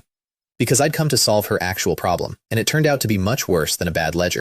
By the way, that guild is a monster. When I first walked in, a maid offered me a service menu, treasure trading and custom commissions, premium cultivation support, luxury experiences and social services, special commissions and emergency contracts, each split into a dozen subcategories. I asked who came up with all this. Our guild leader, of course. Gao Yue invented a full-service empire while I was off pretending to be a woodcarver. I've decided she's terrifying in a way that has nothing to do with ice. Because there was, at that exact moment, an idol-worshipping cripple crossing the border into my realm, sliding on his knees the whole way, and I would not have missed his arrival for anything. Wu Wei finally came, my ex-brother-in-law, crippled, disowned by his own sister, and desperate to grovel his way into my good graces. I'd been planning, honestly, to have some fun with him, play it cool and aloof, tease him a little, land a nice line. I never got the chance, because this kid out-shameless me before I said a word. Chen came down to the gate, and my 2 daughters were standing there waiting for him. They'd come home early from the academy on purpose. Uncle, they said, soft. And the word uncle put tears in his eyes he had to blink away, because he didn't want the kids seeing him like that. Yao Yao, who had refused to call him uncle since she was 1, opened a wooden box of her precious popcorn, the snack she never shares with anyone, and held it out. Uncle, I only disliked you because you talked about daddy. Stop doing that, and I'll treat you well. You can take 1 handful, only 1. Chen took a single piece, put it in his mouth, and nearly came apart. So sweet. This child is wonderful. Then Xier stepped forward and hugged him. Uncle, welcome to the demon realm. And he short-circuited entirely. My niece, hugging the man who mocked her father for 1,000 years because she'd learned he'd worshipped that father the whole time and never known. Chen turned away fast to wipe his eyes. Wu Yuna teased him. You've become a little crybaby. Look, your nose is running. Chen snapped that he did not cry and made them all swear to keep the secret. Then he squared his shoulders, marched into the courtyard, and howled. Brother-in-law, my dear brother-in-law, I'm too late. A full knee slide across my floor. I stopped him mid-slide with a thread of aura so he couldn't complete the kowtow. Chen tried again. I lifted him into the air by the demonic chi so his knees couldn't reach the ground. His sister finally hauled him up by the collar like a chick, legs kicking, wailing, There are too many people! I need my face! You still have a face? Pfft, even Ma Long admitted he'd never met anyone more shameless than Wang Gong, and this kid beat the record. But here's the thing about Wu Wei. Chen has a superpower, and it isn't cultivation, it's his mouth. Chen tells you exactly what you most want to hear, and the terrifying part is, he means it. Chen looked at Ma Long and gushed. You're the Eternal Night Demon Emperor's exclusive artifact refiner, the strongest smith in all creation, unprecedented, unparalleled. Senior, you're an idol of mine. Please accept my bow. And he bowed. Ma Long, who treats everyone like they owe him money, lit up like a lantern. Never imagined my name reached even the Immortal Ruins, ha ha! And he handed the kid a 10th grade sword on the spot. I stared. Old Ma, you gave him the thing already? Then Gao Yue was introduced, and my brother-in-law nearly fainted. So you're Gao Ye. I've heard of you since I was little. Your love for the Demon Emperor was my introduction to the very concept of love. I always prayed you two would end up together. It's an injustice you couldn't. Gao Ye, covering her mouth, secretly glancing at me the whole time, threw him 10 million crystals just for the compliment. My sister-in-law watched her own brother charm a fortune out of the Ice Queen and questioned everything she thought she knew about him. Then Ma Jie, my brother-in-law, told him he looked more like me than my own son, a twin, that people would ask if they were father and son. Unparalleled talent, that aura. My disciple, who had been squinting at the kid with pure suspicion after that leg hug, felt his social anxiety melt clean off. Cheeks pink, scratching his head. Really? I look a lot like Master? Really? And he handed the kid a personal contact token, Devil Emperor's private line. Call me anytime. 3 of the strongest beings in the realm, disarmed by a crippled kid in 5 minutes flat. I looked at my own hopeless, weaponized ex-brother-in-law and thought, no wonder I picked you as my whetstone. I watched him charm the whole room and thought, this is why I chose him as my whetstone 1,000 years ago. When a man can compliment you into liquid and insult you to your soul with the same tongue, that's a rare instrument. His problem was never a bad heart. It's that he says the true thing, out loud, whether it flatters you or flays you. The kid also found his soulmate in my courtyard, and it wasn't me. Wang Gong came back from his ice adventure, spotted this new creature sweeping my yard, and got curious about how a crippled nobody had charmed 3 of the most difficult beings alive. So he draped an arm over the kid's shoulder and started interrogating him. Wu Wei, panting after 5 minutes of sweeping because he has no cultivation left, immediately negotiated. Sure, senior, let's chat. Also, could you help me sweep? And a peak great emperor, one of the 10 strongest beings in the realm, picked up a broom. Then the kid performed. Because it turns out Wu Wei has trained his voice since childhood and can imitate anyone he's heard, instantly. Chen reenacted his whole arrival. Did Gao Yue's voice? Did her facial expressions? Did Ma Long? Did my disciple? Perfect, every one. Wang Gong nearly fell over laughing, then declared him a talent, then got insulted to his face by accident when the kid said people keep telling him he looks like Wang Gong. But surely not, since he's neither that old nor that ugly. Cough, sorry senior, misspoke. Nobody who says that to Wang Gong stays human, historically. Instead, the old man howled with delight and adopted him. You lad, I'm making you my friend. 2 shameless creatures, recognizing each other across a courtyard. They found out they share a hobby too. Both of them love watching a disaster unfold, and both claim they can feel one coming before it starts. I watched my oldest friend and my former punching bag walk off arm in arm, cackling, and thought, well, that's my house now. Anyway, I got the kid alone. Chen tried to knee slide again. I told him to sit like a person. Chen knelt instead. I told him to sit. Chen apologized for 1,000 years of insults, said now he understood. It wasn't that I wasn't good enough for his sister. It was that his sister was never good enough for me. I checked his body while he babbled. It was as bad as I feared.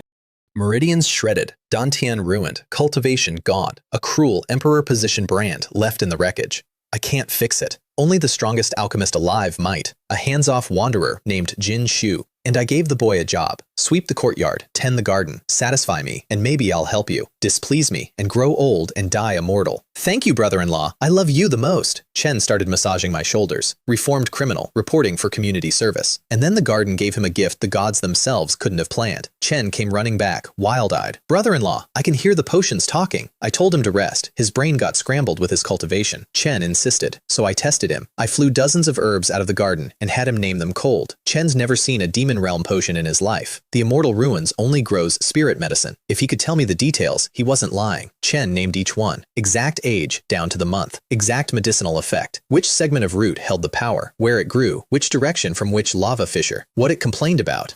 One herb was furious about being boxed next to an ice marrow grass it hated. Another said a 2-headed fire lizard used to gnaw its leaves every full moon.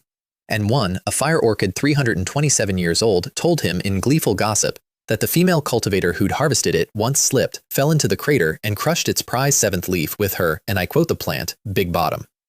Jin Shu's disciple, a girl named Jiang Ru, went scarlet because she was that cultivator and she'd never told a living soul. Then it got worse for the alchemists. I had him touch Jin Shu's ancient cauldron, the one holding thousands of years of master craft. And the cauldron talked to him, told him dozens of the greatest alchemists in history had all used it, that it had memorized every one of their techniques, and it would happily teach him all of them. It offered to be his master. Jiang Ru stood there watching a crippled nobody get personally recruited by a legendary artifact and simply gave up trying to describe her feelings. The boy who lost everything woke up holding the single most heaven-defying alchemy talent I've ever seen.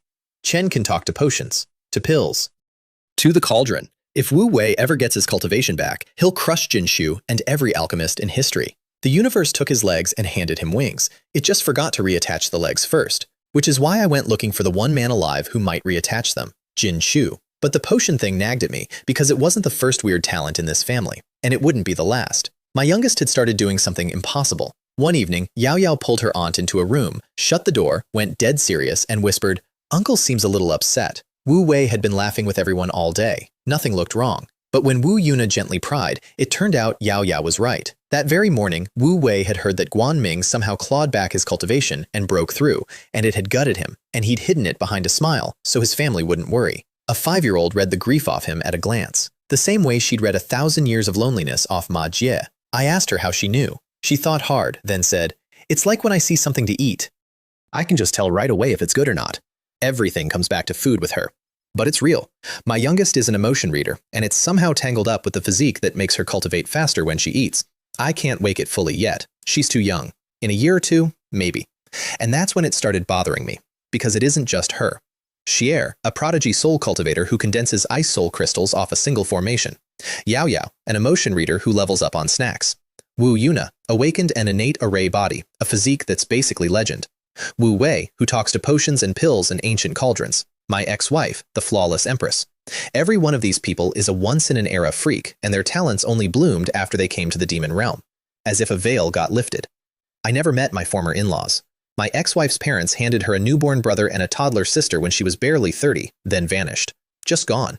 She searched for them for centuries and never found a trace, not even after she reached St. King and combed the whole Immortal Ruins. 3 siblings, all this strange, which means it traces back to the parents.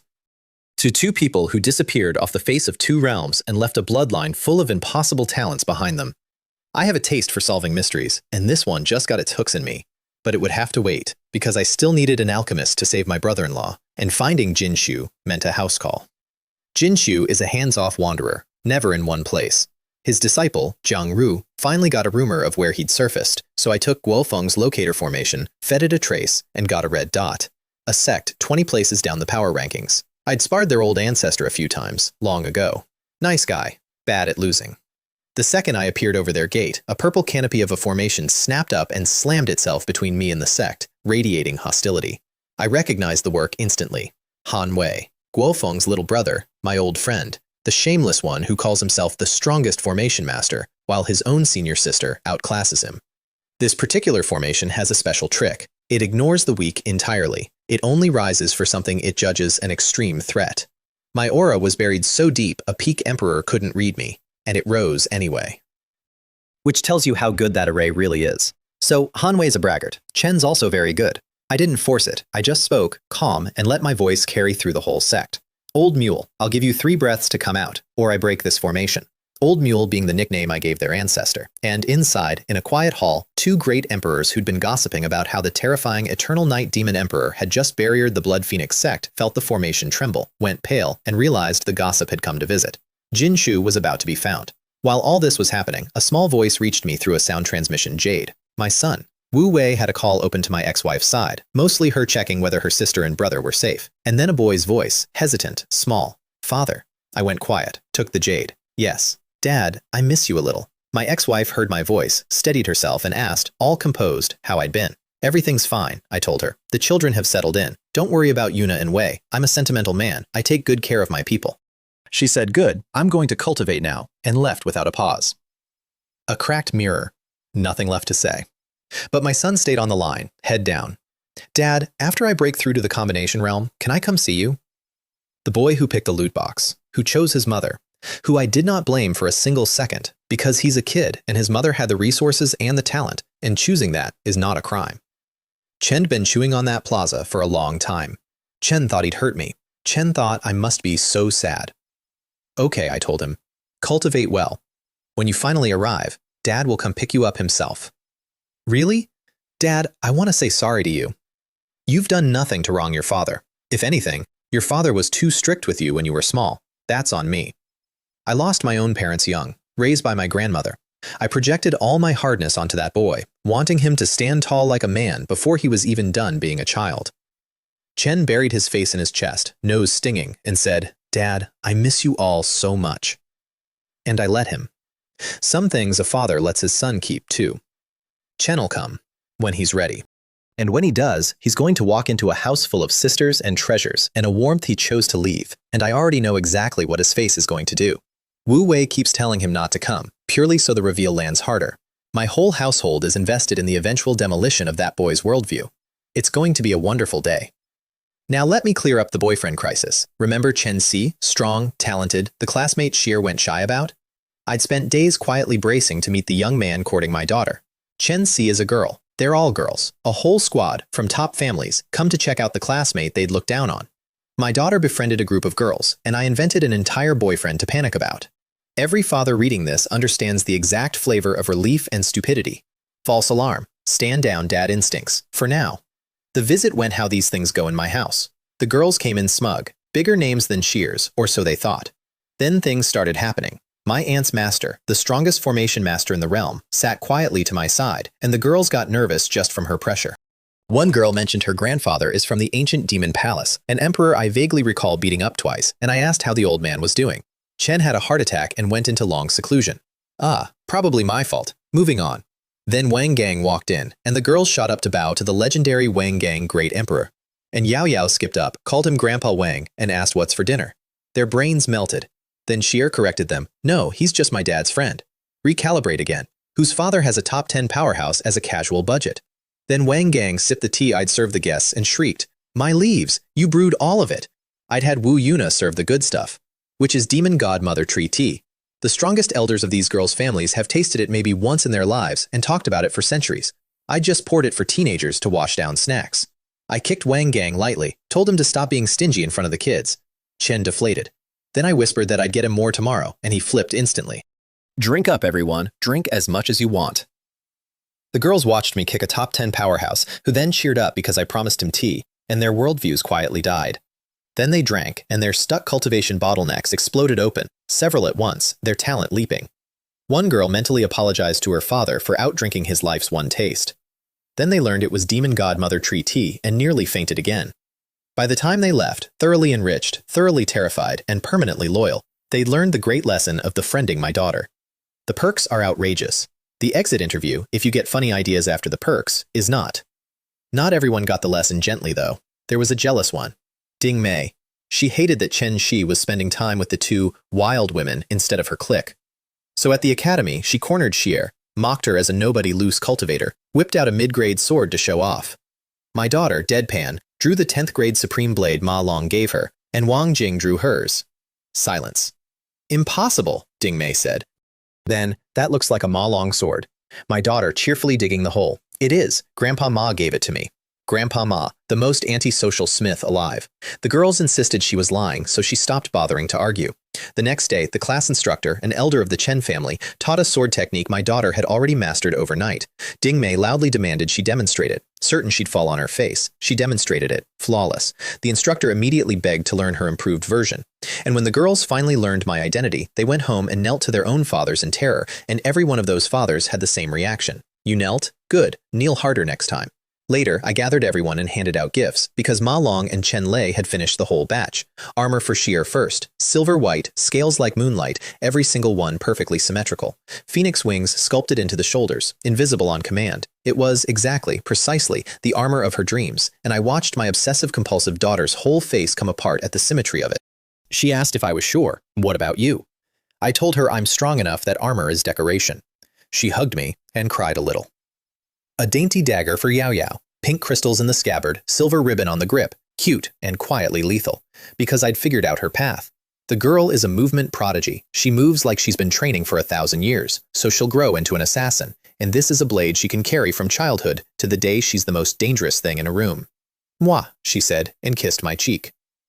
A divine sword for Wang Jing. She refused it outright, not worthy. I told her if she didn't take it, I'd throw it away, and then I put my hand on her shoulder. From now on, everyone here is your family.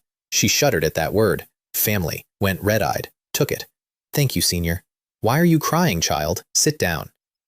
A sword for Gao Yue, who tried to refuse and got told it's rare for me to give her anything, so take it. She took it like a wedding ring. One for Wu Yuna, who I now raise like a daughter whether she likes it or not, and who muttered that it feels like her brother-in-law is bringing her up.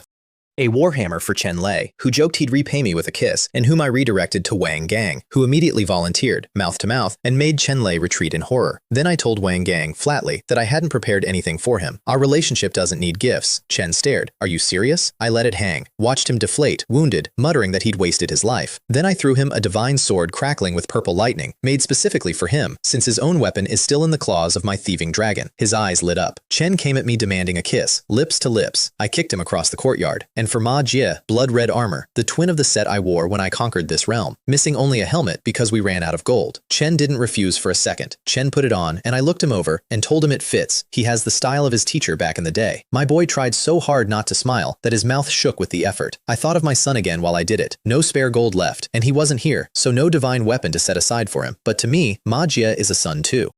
And someday, when the boy who chose his mother finally walks through my door, I'll have gold waiting and a set of armor with his name on it. A father keeps a place at the table, even for the child who left it.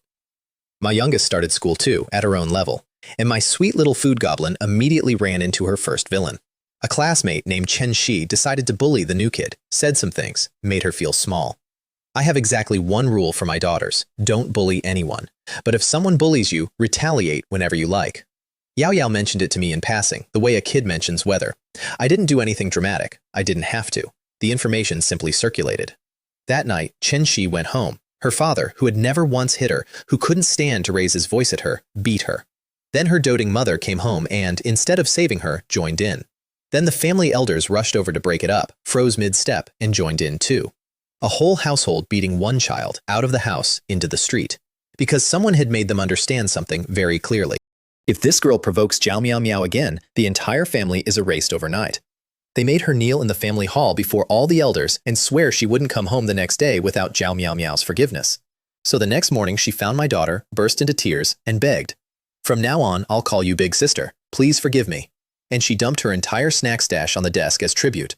My daughter, who has no idea any of the household beating ever happened, narrowed her eyes at the crying girl and the pile of snacks with the cold calculation of a tiny warlord. Fine, as long as you bring me delicious food every single day. Listen carefully. Every day. Chin Si wept with relief. Deal struck.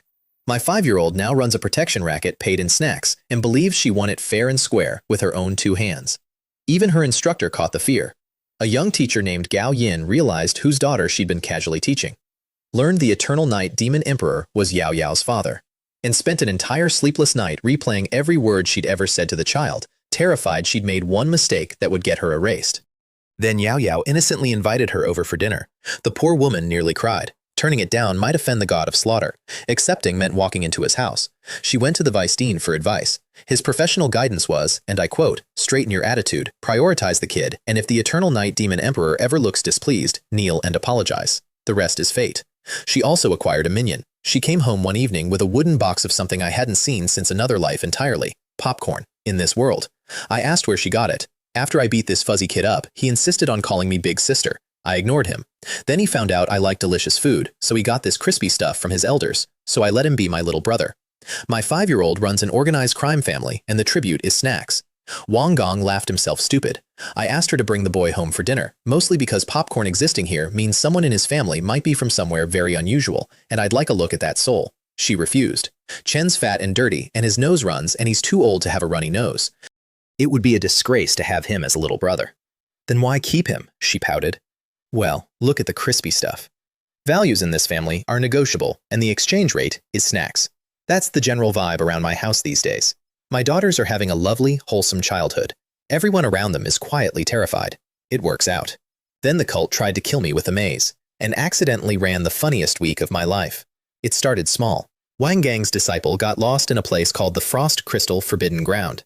An ice field where the cold crystal blocks divine sense and the tunnels twist you around, normally Saint King territory.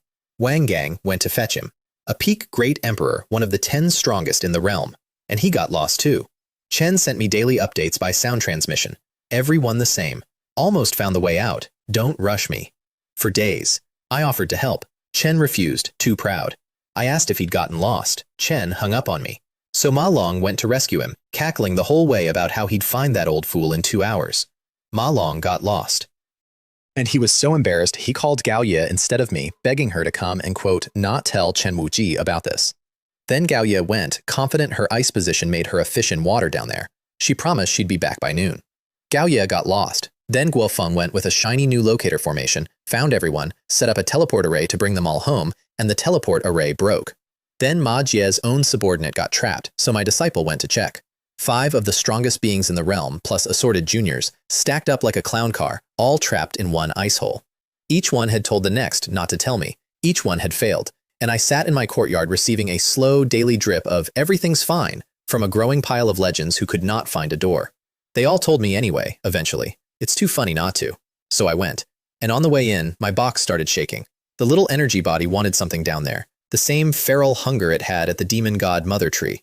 I let it loose. It rocketed into the deepest ice, and I chased it, past where any great emperor could survive, into a cavern of killing cold. And there, waiting, was an ice dragon. Big as a mountain, scales like knives, a golden crystal glowing between its eyes. And it looked exactly like my missing shadow, a frozen copy. Turns out the whole frost crystal forbidden ground had become a forbidden creature like the demon god mother tree, all thanks to that golden crystal that fell from outside the world. The ice dragon was just its heart. I made it talk. Forbidden creatures can manifest, so I told it, if you don't want to die, come out and speak. It spat a cloud of snow that gathered into a woman, white robes, black hair to the shoulders, an ice teardrop between her brows, ice shard scales on her shoulders that didn't match the rest of her at all, and her first words were, Could you please not kill me? Soft, trembling, pitiful, which, for me, is a sound I've heard from a great many people right before I killed them. So I told her it depends entirely on how well she cooperates. She cooperated. The story went like this. Ages ago, before she had any mind at all, a golden crystal fell from the sky and burned straight down through the ice to the very bottom. Slowly, over an unknowable stretch of time, it gave her thoughts. 600 years ago, she woke up fully, fused with it, and became a forbidden creature. Then I asked the question I actually cared about. Whose body did you copy? Her sweet, pitiful face curdled instantly. She spat one word. A thief! And there he is, my shadow, her version. She was newborn, mind like a child. A black dragon came fleeing pursuers and hid in her ice. They met. They became friends. Chen stayed 20 years, long after his hunters gave up, and told her he'd stay until she finished building a body of her own. So she built it, modeled on his, her only friend in the world. And at the exact moment her focus slipped, mid-creation, he snatched a second golden crystal out of her and ran at full speed. That's my beast. Patient enough to con a forbidden creature across 2 decades for 1 score. In his words, professional thievery is mostly patience. No matter how careful the prey, there's always one instant the attention wavers, and that instant is the job. She spent 600 years planning to find him. You can trick her feelings, she said. You cannot trick her about her treasure. So there's a second golden crystal loose in the world, in the hoard of a dragon nobody can find, including me. I let Ma Jie spar the ice dragon first, some father-son training. Chen was a match for it, but it kept regenerating because the crystal fools it. So I let the little one feed. It cornered the ice dragon, latched onto that golden crystal, and devoured it whole. And then the little one changed. Golden light. Its power tripled. Its intelligence leapt to nearly my level. Ma Jie swallowed. Master, I feel like it's almost catching up to your strength. And that's exactly when the box pet I'd raised like a duckling turned on me. It came at me full force. The teammate who'd played nice for months, waiting to grow stronger than the hero, then flipping villain the moment it thought it could win. Classic. Its charge tore 100 feet clean out of a soul crystal wall. Ma Jie flashed in front of me to take the hit. I shoved him behind me. You'd be badly injured even if you don't die. Doubled my reserve just to be safe. And caught the thing with my left hand. Long hair drifting, clothes fluttering, completely unharmed, slightly dirty hem. Is it over? I asked. Casual, like small talk. The little one froze, went blank, stared into space, numb. Then it was my turn. Smack. They're shouting quite loudly, I said, and hit it again. Smack. Still yelling? Smack. Coo, coo, coo. Smack.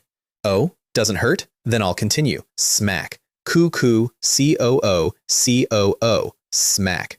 10+ slaps later, the traitorous little space god that nearly caught up to the Eternal Night Demon Emperor was a deflated ball, half its energy gone, crying and begging for mercy. Coo, coo. The ice dragon watched from the floor and trembled. It had thought this thing was a monster. Now the monster was getting spanked like a naughty pet. Magia forgot to breathe. Master, how much have you been hiding? I held the sad dented ball up to my face. Don't disrespect your elders again, or I'll beat you to death. It gurgled agreement so fast it nearly turned itself inside out. Back in the box, because that thing is clearly tied to the cult in the Outer Realms, and a leashed mystery is worth more than a dead one. Then I dealt with the ice dragon. It begged.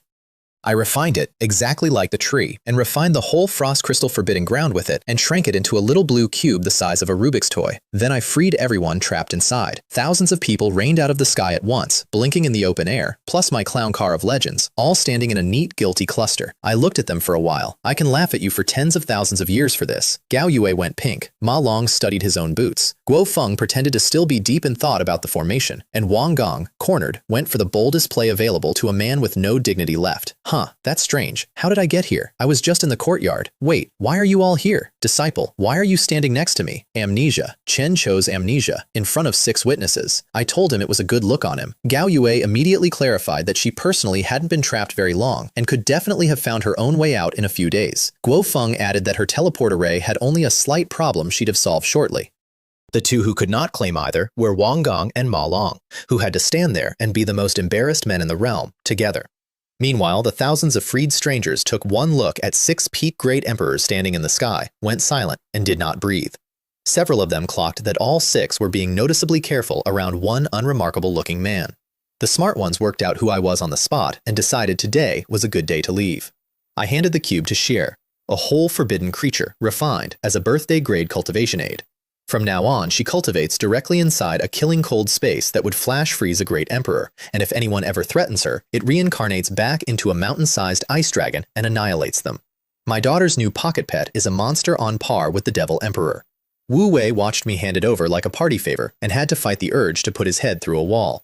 Ming, do not come here. If you saw what your sister gets handed, you'd never recover. But here's the part that stopped being funny. Wang Gong's disciples hadn't wandered into that ice field by accident. They'd been lured. Someone injured the Blood Phoenix sect's heir, framed my friend's disciples for it, imprisoned one, and sent the other into the frost crystal forbidden ground to find a gem that doesn't exist. The whole thing was a trap. Not for them, for me, to bait the god of slaughter into a place that had quietly become a forbidden creature, so it could kill me, or exhaust me, or make me destroy the Blood Phoenix sect in a rage. Wang Gong and I sat down and mapped it like a chessboard. 3 goals: kill me with the maze or the pet, test my real strength, and use me as a weapon to gut a major sect. 99%, the mysterious organization, the same cult from the Xue family, the same Outer Realm smell. They'd threaded a scheme so clever that even the Blood Phoenix sect couldn't prove its own innocence, because the mole might be inside it. So I decided to answer their clever scheme with a very simple move. That night, the sky over the Blood Phoenix sect turned black. Devilish chi poured down and sealed the entire mountain under a dome. Thunder rolled inside it, and a voice came out of the clouds, calm, unhurried, and audible to every single person in that sect. I hate being schemed against. Give me a satisfactory answer within 3 days, or the Blood Phoenix sect is erased. Then silence. 10,000 people looked up at an apocalypse and felt their legs give out. Peak great emperors couldn't stand straight. Who offended him? Which one of us did this? Are we going to die? The whole sect spent 3 days sealed in a jar, chewing on one sentence. My disciple was inside the jar. Chen looked up at his master's barrier and smiled bitterly. Master, I'm still in here. It was a pure bluff. I already knew they were probably framed, but it did 2 things. It let my lovesick disciple, who happens to be sweet on their holy maiden, ride in as the only man who could plead for the sect, and it drew every cult spy in the realm toward one spot to watch the show. Which is exactly where I wanted them, because in 3 days I was coming back, with an alchemist, and I was going to pull every hidden watcher out of the sky at once. The alchemist found me first.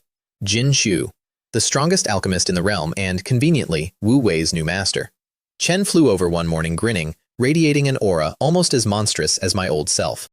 I've gotten stronger. Spar with me. Chen lost to me long ago, and it broke something in him. Chen spent centuries chasing a rematch. Chen refined some kind of god pill and gotten close, genuinely close, to what I used to be. And I needed him. The Blood Phoenix heir was in a coma with a damaged soul. Jin Shu could wake him. So I made a deal. Help me and spar to your heart's content. 2 birds. We took it to the Blood Phoenix sect, still sealed under my 3-day barrier. 10,000 people holding their breath over one sentence. And a huge crowd of nosy powerhouses hovering nearby, hidden, waiting to see how strong the returned demon emperor really was. Jin Shu put on a show. Swallowed 5 pills, juiced himself up another 50%, right to the level I used to hold. The realm's watchers held their breath. This, finally, would reveal my true strength. Get serious, he warned me, grinning. Draw your weapon. Respect your opponent. So I drew my new blade to humor him. Chen demanded I tell him how much pain I wanted to feel when I lost. Bold. You bring on as much pain as you want, he crowed, as long as you can still crush me like you did back then. Okay. Smack. I snapped my fingers. Before his sword even moved, the void collapsed on all 6 sides and slammed him flat. His cauldron position, his god pills, all of it crushed like wet paper. His bones cracked, his face contorted. Chen screamed, pinned in the air before he could take one step. Is it painful enough? I asked, honestly trying to hit the exact pain level he'd requested without killing him. Chen caught up to my old self and got flattened before he could swing once. 10,000 hidden watchers felt their spines liquefy. The Blood Phoenix leaders went numb. This was supposed to be a duel of titans. It was a man snapping his fingers at a bug. Stop! Stop! I lost! He howled. I let him down. Chen gulped pills, reset his bones, and stood up. Then he stared at me with the hollow eyes of a man who spent his whole life climbing a mountain, only to find me already sitting on the peak, bored. You didn't even use the weapon. You told me to draw it. Chen regretted everything, but underneath, the fight came back into his eyes, and he swore he'd find another way, someday. Good. A man needs a dream. What's the difference between a man with no goals and a salted fish? Then I turned to the real reason I'd come and clenched my fist. A terrifying suction ripped across the sky. Every hidden watcher, in the void, in treasures, cloaked, all of them, got dragged up above the Blood Phoenix sect at meteor speed. Tens of thousands, 200+ great emperors among them. None could resist. In one blink, they went from spying in secret to floating in a dense, terrified crowd in the open, staring at me, because I knew the enemy would send eyes. A red glint swept the crowd, and I found them. 3 of them, ordinary-looking middle-stage great emperors, already triggering their soul escape techniques. Too slow. I caged all 3 in front of me. Do you want to live? The first spat a slogan about the Holy Lord and self-immolated his own soul. Blue flame, a howl, gone. The second did the same. I await your death in the void. Ash, disciplined little cult, brainwashed to die. I looked at the last one. Your turn. A pause, then a clear, female voice. I don't want to die. Interesting. The cult's masters felt it and fired a remote technique through my cage to destroy her before she could talk. A thin red thread of arcane murder. I snorted, hardened the cage 1,000-fold, and severed the thread. Half her soul burned to ash. The other half cracked. Don't worry, I told her. You'll live. I poured cultivation into the cage until the crack stabilized. Enough life force to keep a soul from dying costs more power than most beings gather in a lifetime. I spent it like pocket change to save one traitor who didn't want to die. Because a defector is a thread I can pull. Jin Shu watched me waste that much power on one soul and felt his dream die a little more. The gap between what I throw away and what he hoards is the whole tragedy of his life. Then I traced the red murder thread 100,000 miles and caught the man who fired it. One of the Blood Phoenix sect's own elders, the 10th elder, the cult's planted mole. Chen self-immolated too. Fine, I had my defector. I had my answer. The sect was innocent. The mysterious organization had burrowed in, murdered the heir, and staged the whole thing to bait me into a war. Then I walked into their hall and told the leaders to give me one reason not to erase them all. What followed was, I'll admit, mostly me having fun. I told them to find a quiet room and give me one reason not to erase them. Then I offered them seats. They were too terrified to sit, so the Grand Elder gingerly told everyone to sit, and I said, "You were offered a seat, and you actually sat down?" They all froze halfway to standing, so they hovered, agonized over whether to stand. Then I said, "What kind of decorum is it, you standing while I sit? Fine, I'll stand too." One elder looked ready to cry. Just kill me already. Finally, I told them for my disciples' sake I'd let it go. Sit, all of you. Anyone who doesn't sit, I kill in a moment. They dove for the chairs at light speed, and one poor slow elder found no seats left, went white, saw his whole life flash by, until a kind voice suggested he sit on the floor. Chen sat, then realized the kind voice was mine. Wang Gong ate watermelon through all of it. Wu Wei produced a box of melon seeds and offered him some. The two of them gossiped through the whole interrogation like it was theater. It was, a little. Meanwhile, the strongest sect in the region sat sweating, wondering if the next breath was their last, over a crime they didn't commit. I already knew they were clean. The visit had 2 real jobs: confirm the truth, done, and get my hopeless disciple closer to the girl. Because here's the thing, my boy finally confessed to me, blushing into his own collarbone with a room full of old men watching. Chen likes the blood phoenix holy maiden. Chen Ping, 10 or 20,000 years older than him, a peak great emperor, a prodigy just under his own level. My disciple, it turns out, likes mature women. Wang Gang pulled out a watermelon to enjoy that revelation properly. I told him to send her a pound of demon god mother tree tea, and any normal woman would read his intentions instantly. A whole courtyard of bachelors then descended on the poor kid to teach him how to pursue a woman, which is the funniest possible group of instructors, and he tried to escape 3 times and failed. So this whole barrier crisis was, partly, a gift. 3 days where the only man alive who could plead for her entire sect was him, and he still froze. Chen Ping kept sending him panicked pleas through sound transmission, save us, and my disciple, who runs a realm from behind a curtain, just stood there like furniture. So I fed him lines. Word by word. Told him exactly what to say, told him to kneel, and when he still didn't move, I hissed at him, "Do you want to win the beauty's heart or not?" Chen knelt. 2 loud cracks on the stone. The whole hall spun to look. Chen Ping froze. And then, unprompted, my boy improvised a little extra drama on top of my script. I hadn't told him to kneel that hard. Wow, some talent in there after all. Chen's adding his own scenes. My disciple is going to get the girl if I have to script the whole courtship myself.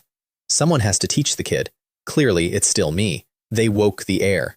Chen turned out to be another one of my secret fans, gazing at me with fear and worship in equal measure. Idol, so handsome. My reputation precedes me in the most exhausting ways. Life kept rolling, my family kept growing, and I kept spending the bottomless reserve like a man who found a bank account with too many zeros to count. When my sister-in-law got close to breaking through to Emperor Realm, I went shopping for a breakthrough gift. There's a treasure called the Devouring Tao Profound Lotus. It makes a fresh Emperor's foundation rock solid and lets allies pour power in to rocket them up realms. It grows at the bottom of the demon nether devouring abyss, a place that eats the cultivation of anyone who lingers. Even I lose a little in there. But what do I have the most of? Right. On the way I ran into the Yellow Spring sect guarding the abyss. 200 great emperors, a formation over the whole mouth, all hunting the same lotus for their own young genius. Their leader was a stiff old acquaintance, Ma Bo. Once we were near equals. Now he talks to me and can barely breathe. Chen asked, carefully, to buy a lotus if I found a spare. I asked, joking, for his entire sect. Chen said he couldn't sign that over. Fair. So I asked for the real treasure instead. The Yellow Spring's eye. A spring that stabilizes foundations and can awaken hidden physiques. Exactly what my 3 daughters need. Chen lit up. A deal. Use of the eye for a lotus. Then I clarified. I don't mean I'll bring some people to bathe in it. I mean I'll dig the whole eye out of the ground and carry it home. His soul briefly left his body. 10 people, fine. But the entire eye. Chen wanted to argue. Chen looked at me. Chen did not argue. A deal's a deal. His elders grumbled that they'd lost a fortune. Chen told them a lotus for his son's future was worth it. Chen's not wrong. Chen's just poorer now. Then I took Gao Yue into the abyss. Wang Gong refused, flat out. That place eats the cultivation of peak great emperors, and he'd already donated thousands of years of his own down there once, hunting a lotus for a disciple, and come back poorer and traumatized. Gao Yue volunteered instantly. Not for the lotus, she counted it as a date. Above the pit, she pressed close to my side, silver hair whipping into my black robe, and said in a small voice, "Chen Wuji, I'm so scared. I have personally watched this woman beat a top 10 powerhouse for missing a daily report, but I let it slide. It kept her closer, which made shielding her easier. Below the surface, the abyss is a river of devouring cultivation water, black and hungry, and it does not care what realm you are. Stay in it long enough, and a peak emperor walks out immortal. In this realm, becoming immortal is worse than dying. You end up in some demon's soul banner eventually. We went down. A mile in, the pressure multiplied and it started eating me. Slowly, like an ant gnawing a mountain of dough. 10,000 years and the ant might finish. So I ignored it. Then I reached over, took her hand, linked our meridians, and rerouted every bit of the devouring pull off of her and onto me. 2 ants now, still a mountain. She looked at our hands the whole way down. She'd have traded 1,000 years of cultivation for that, she said, and meant it. Her heart, she told me later, was like a star sunk to the bottom of an abyss, still burning in the dark. She'd stayed trapped down there forever, if forever meant this. I know. I hear her. I'm not blind, and I'm not made of stone. A year ago, I'd have kept my distance out of pure reflex. Now, watching a woman who owns 1/3 of the realm act shy over holding my hand while diving into a place that could hollow her out, I don't pull away. That's as much as I'll say about it. For now. So here's where I am. A year ago, I stood in a plaza while 1,000 people cheered for the wife who traded me for a stat boost. I had half my power, a hollow chest, and 1 shirt soaked with my daughter's tears. Now I have a courtyard that sounds like a home. 3 daughters, terrors at the best school in the realm, one of them a soul prodigy, one of them a food-powered mind reader, one of them a girl I found on a street who cries when she calls me godfather. A sister-in-law about to become an emperor, a brother-in-law sweeping my garden, talking to plants, growing back into a man, a friend who forges me weapons for the joy of it, an annoying uncle who grills barbecue and eats watermelon through every crisis, an ice queen who'd freeze the world for me and makes my youngest snow cones, and a disciple, my lonely boy, the devil emperor of the whole realm, who came here to kill me and left calling me master, and who now flies my 5-year-old around the yard playing horsey because she decided he was too sad to leave alone. Even the enemies I've made are the good kind. The Huangfus I crippled and framed, the corpse sect I ashed on the pavement, and out there in the dark, the mysterious organization.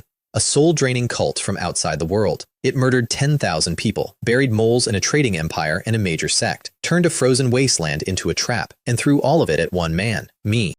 And walked away with nothing but a dead body count and one defector alive in my cage, about to talk. They wanted to test my strength. Their mistake. Even I don't know my strength. I don't dare find out. The world would end, and the reserve just sits there. That's the part nobody understands. I've spent it like a drunk all year, converted 2 people's entire cultivation systems, doubled the world's ambient limit on a whim, refined 2 forbidden creatures, kept a dying soul alive out of pocket change, bumped my daughter a full major realm as a bonus. Every one of those should have cost a lifetime. I've barely scratched it. There's still nearly 1,000,000 times my old power sitting in my soul doing nothing, and the only reason I don't use more is that the world would come apart if I did. So when my sister-in-law gets close to Emperor Realm and I want to hand her a foundation stronger than anything her old realm could dream of, I don't hunt for a treasure, I just decide to spend. That's what a 1,000,000-fold reserve actually buys. Not power, generosity without limit. I can hand my people the impossible and not feel the weight. My system still pings me every morning. Host, want to get divorced again? 1,000,000 times the cultivation, guaranteed. And you know what? Some part of me does the math. What's another 1,000,000 on top? All I'd need is a willing wife. I glanced at Gao Yue when I thought it. She'd sign the paperwork before I finished the sentence, marry me at noon and divorce me at dusk if it made me stronger, and then propose again over dinner. Ka-ching. But that's a joke for another day. My wife left me to get stronger and made me 1,000,000 times stronger by accident. Now a thing in the dark wants me dead, and it made the exact same mistake she did. It looked at the quiet man and it did not see the god of slaughter. They're both about to, because a very long way away, in a bright blue sky, a newly minted empress is holding a portrait her spies just brought her. The face of the eternal night demon emperor, the strongest being in 2 realms, the man she divorced to feel secure. And she's lifting it up next to 1,000 years of memory, and her hands are starting to shake. She traded a god for a stat line. She's about to learn exactly what she gave away. And here's the part that should keep her up at night. It isn't the power. It's the arithmetic. She left to become strong enough to stand beside the eternal night demon emperor. That was the dream. The ceiling she burned her family down to reach. And every day she climbs toward it, the man she divorced is sitting in a garden getting further away. Chen refined a forbidden creature. Then another one. Chen hands out treasures her whole realm would go to war over, as party favors to teenagers. Chen spends more power keeping one stranger's soul alive than she has accumulated in 1,000 years. She's climbing a mountain. Chen is the sky. And when she finally reaches the top and looks up, she's going to find the man she threw away standing there, not waiting for her, not angry at her, just busy, raising 3 daughters she doesn't know, in a house that's warmer than the one she erased, with a woman who learned her daughter's favorite foods in a week. That's the revenge. I never had to lift a hand. I just had to keep living well where she could eventually see it. So I'll be right here, whittling a toy for my daughter's next birthday. Waiting on a cult that owes me answers, a thief dragon that owes me a crystal, a son who owes me a visit, and a mystery about a bloodline that produces impossible children. Ask me again in a little while whether the eternal night demon emperor really retired.